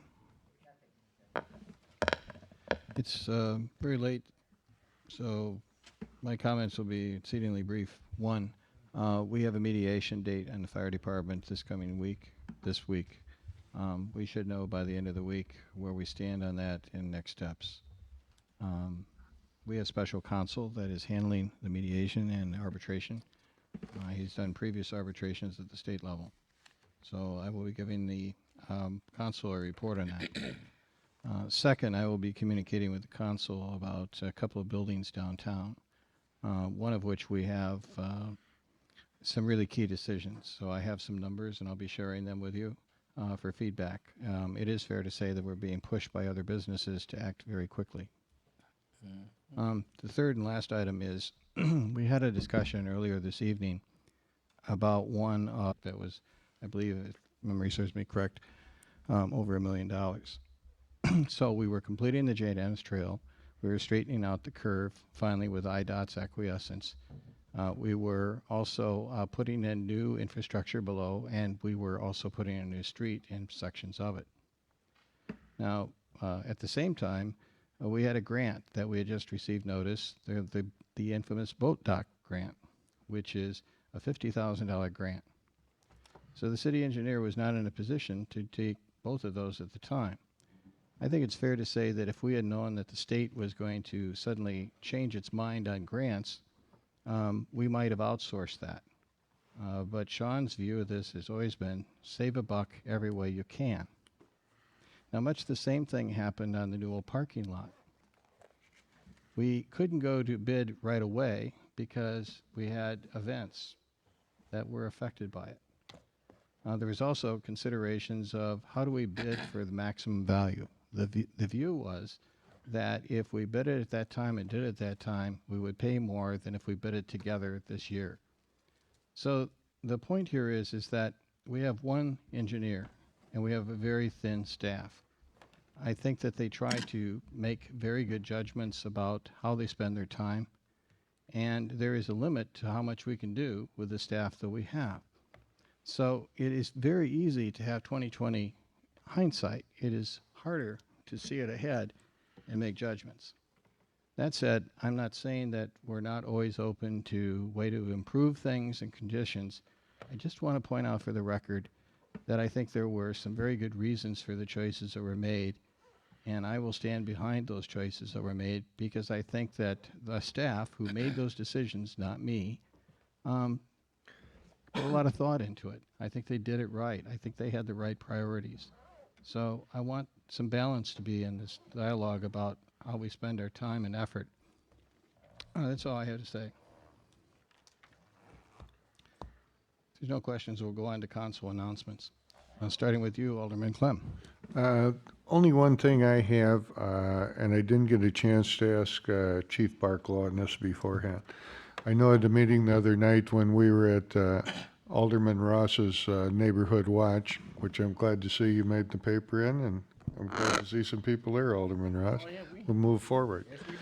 The things were brought up, and I know this is the time of the year all this comes out, that we should say to citizens, if you have problems with people with noise ordinances, with people making too much noise, call, because with the landlord-tenant situations and stuff, it could be a thing to get somebody evicted if enough happens. Well, it's true. It's I don't believe that that people always think that, they don't want to be a bother. They don't want to be that neighbor that complains. But the bottom line is to the landlord-tenant registration works, the program works, and we respond very swiftly to when we get those kind of calls. Absolutely. One other thing, if I could, Mayor. Alderman Clem. I had somebody call me today, and just kind of what is your policy on this?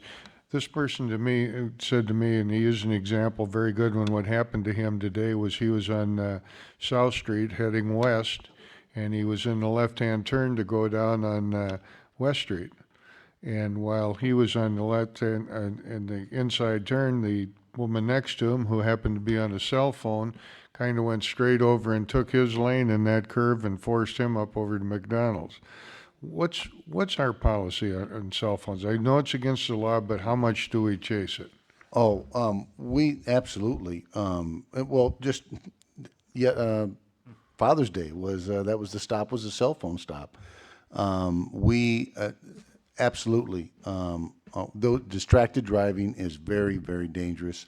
We recognize that fact. We don't just look at that and think, oh, well, they're just on the cell phone. That's not that big a deal. No, that is a big deal. That's a big deal to me, and that's a big deal to all of our guys. Now, I think that everybody in this room, if they were being honest, would put their cell phone down, has been on it at one time or another when they saw a police officer, and that's exactly what happens. But we also respond to people who see somebody else on a cell phone, get a description, and we will respond to that as well. So in this case, we would have followed up with that driver, had a description, anything else that can help on that. But we take the cell phone law very seriously. It's a serious distraction. Okay. Thank you. I appreciate it. Thank you. Alderman McClanathan. No further comment. Alderman Ross. Believe it or not, I got a couple of things. Okay, first of all, I do want to tell Chief Barklaw, good job again. The second one is for Director Dole. last week, about the middle of the week, a tree fell down over on Howard Street. I just want to thank your guys. They were over there within 2 hours, had it cleaned up and out of there. I had sent my son out back, my youngest one, to cut the grass. He said, Dad, people keep on driving through the grass almost, you know, and I didn't understand what he was saying. Then I got out there and I seen the tree laying across the roadway there. So I called in and spoke with the lady dispatcher, shall I say, and within a couple hours, they're over there. They got it cleaned up. They ran it out. And then ComEd was right behind them. Oh, man, you couldn't ask for nothing no better than that. So I want to thank you for that. Yes, we did have a neighborhood watch, believe it or not. I was very happy to see that we had 10 people show up. And, I mean, on the brighter side. And it was, you know, I'm going to say it was successful. The next neighborhood watch is going to be on July 21st. And it's going to be at St. Mary's again. So we're going to continue to move forward, work on it, and go from there. That's about it, though.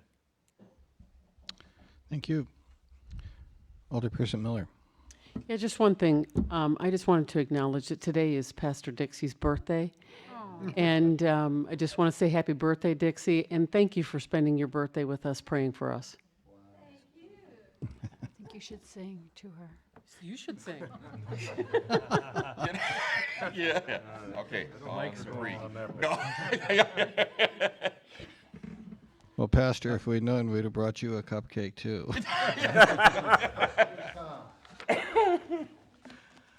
Alderman Busker. A couple things. Tomorrow night's the Fifth Ward Neighborhood Watch meeting at the First Church of the Nazarene, and anyone who has any concerns, write them down because I'll be back. And also, I was approached by a member of the local amateur radio operators club, and they are having their annual picnic or camp out or whatever up at the Flagstaff Hill, and he let me know that they get extra credit for their emergency preparedness through the state or something if they have elected officials show up. So if anyone's bored between the hours of 1 p.m. on Saturday and 1 p.m. on Sunday, stop out and visit them. Other than that, the question I had for the police chief that missed on his report, we've been having quite a few drive-by shootings in town. Is that on track with what's going on in the rest of the country, or is it just something that's locally getting ramped up? You have any more information on those? I don't have any more information on those, other than we're continuing to follow up on different leads, but, right, I mean, look, any shooting is one too many, but there is certainly, not tolerated. I'm not going to talk about what's happening in the rest of the country because it would just be like saying, well, then that's everyone else is doing it, so that's okay here. It's not okay here, and so we're continuing to do it. We've got some strategies in place, and we'll keep going forward. Alderperson Brashaw. Thank you, Mayor. I just want to have a special thanks to Alderman Clem for his diligence and work in obtaining signage out by the college on Kiwanis Drive. We've had a problem for some time with the bike trail recreational path there with no signage that crosses Kiwanis, and Dr. Reedy was very thrilled that with Mr. Clem's efforts, he was able to find the right people to obtain that signage. I was very unsuccessful in my endeavors last year. I spent a great deal of time chasing down personnel at Highland College with state highway people, with Mr. Dole himself tried to help me out, and nobody wanted to take responsibility or pay for that signage. So thank you, Alderman Clem. Kudos to you, and you need to teach me what you did right. Two guys that got it done are in this room here. Police chief and Director Dole, basically, and a couple other calls, but thank you, it worked. Alderman Keister. Yes, thank you, Mayor. Real quickly, a quick report on the fireworks, or sky concert, excuse me. Just, I got a call this afternoon from Fire Inspector Bush. All of our paperwork is in and approved. He will be signing the final paperwork probably tomorrow on the permits and approval for that, so that is all set. Fundraising hit a stagnant point right now. We're at about 10.5. I have some follow-up contacts to make here in the next couple days, and we are going to continue the effort right up to and through the 3rd of July during the Sky Concert. So if you go to the Sky Concert, whether you go to the fairgrounds or whether you go to one of the outlying areas, somebody will be coming around with a bucket. Please give generously, because we want to have enough to pay for this without city money and some money to start up so that we can do at least as well, if not better, for next year. So other than that, I mean, we're doing the best we can right now.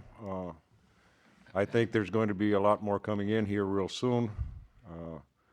It was funny because I was hoping the gentleman from Winters Construction was still here, because I wanted to thank him, because Winters Construction right now is one of our major contributors. And that's all I have. Thank you. Alderman Chesney. Thank you, Mayor. Just a couple of comments on the budget to my friends and colleagues. You know, while we've gone through this for the last month and a half, you know, I think that we have made some inroads in some areas, but you know, a police officer, a firefighter, public works, I don't know that it's going to fundamentally transform the way Freeport looks.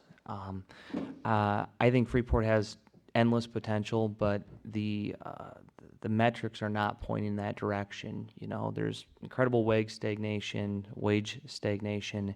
and we haven't had property values increase. And I would just encourage my fellow council members to take a look at what we can do significant after the budget. Like the city of Rockford, for example, they did a tax abatement on any blighted properties, and they pretty much said, "Hey, we want you to buy them because we want to get these off the tax rolls." They also offered incentives for new home building to increase the tax base. You know, we can cut some salt in some department and add a cop in another department. I don't know that you're necessarily going to see a different Freeport. You know, when we heard the initial discussions, we heard time and time again, pretty much status quo, pretty much status quo. You know, I was hired to look at it a little bit different, as I suspect everybody else was as well. And I think what we can look at as it relates to city policy is how we can encourage people to want to do business here.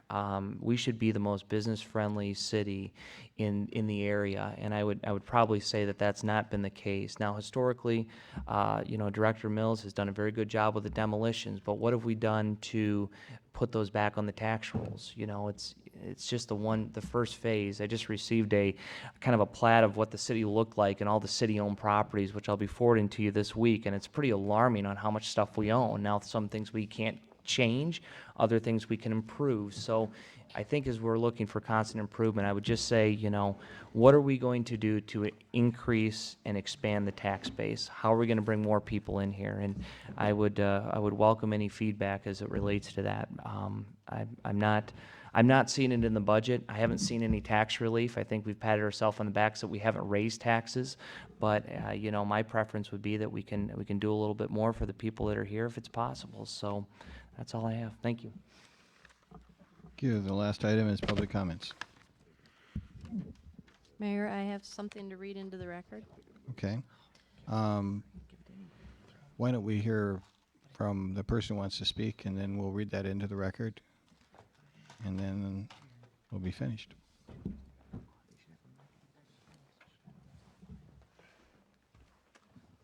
Hi, I'm Dan Mysick, 338 West Evelyn in Freeport.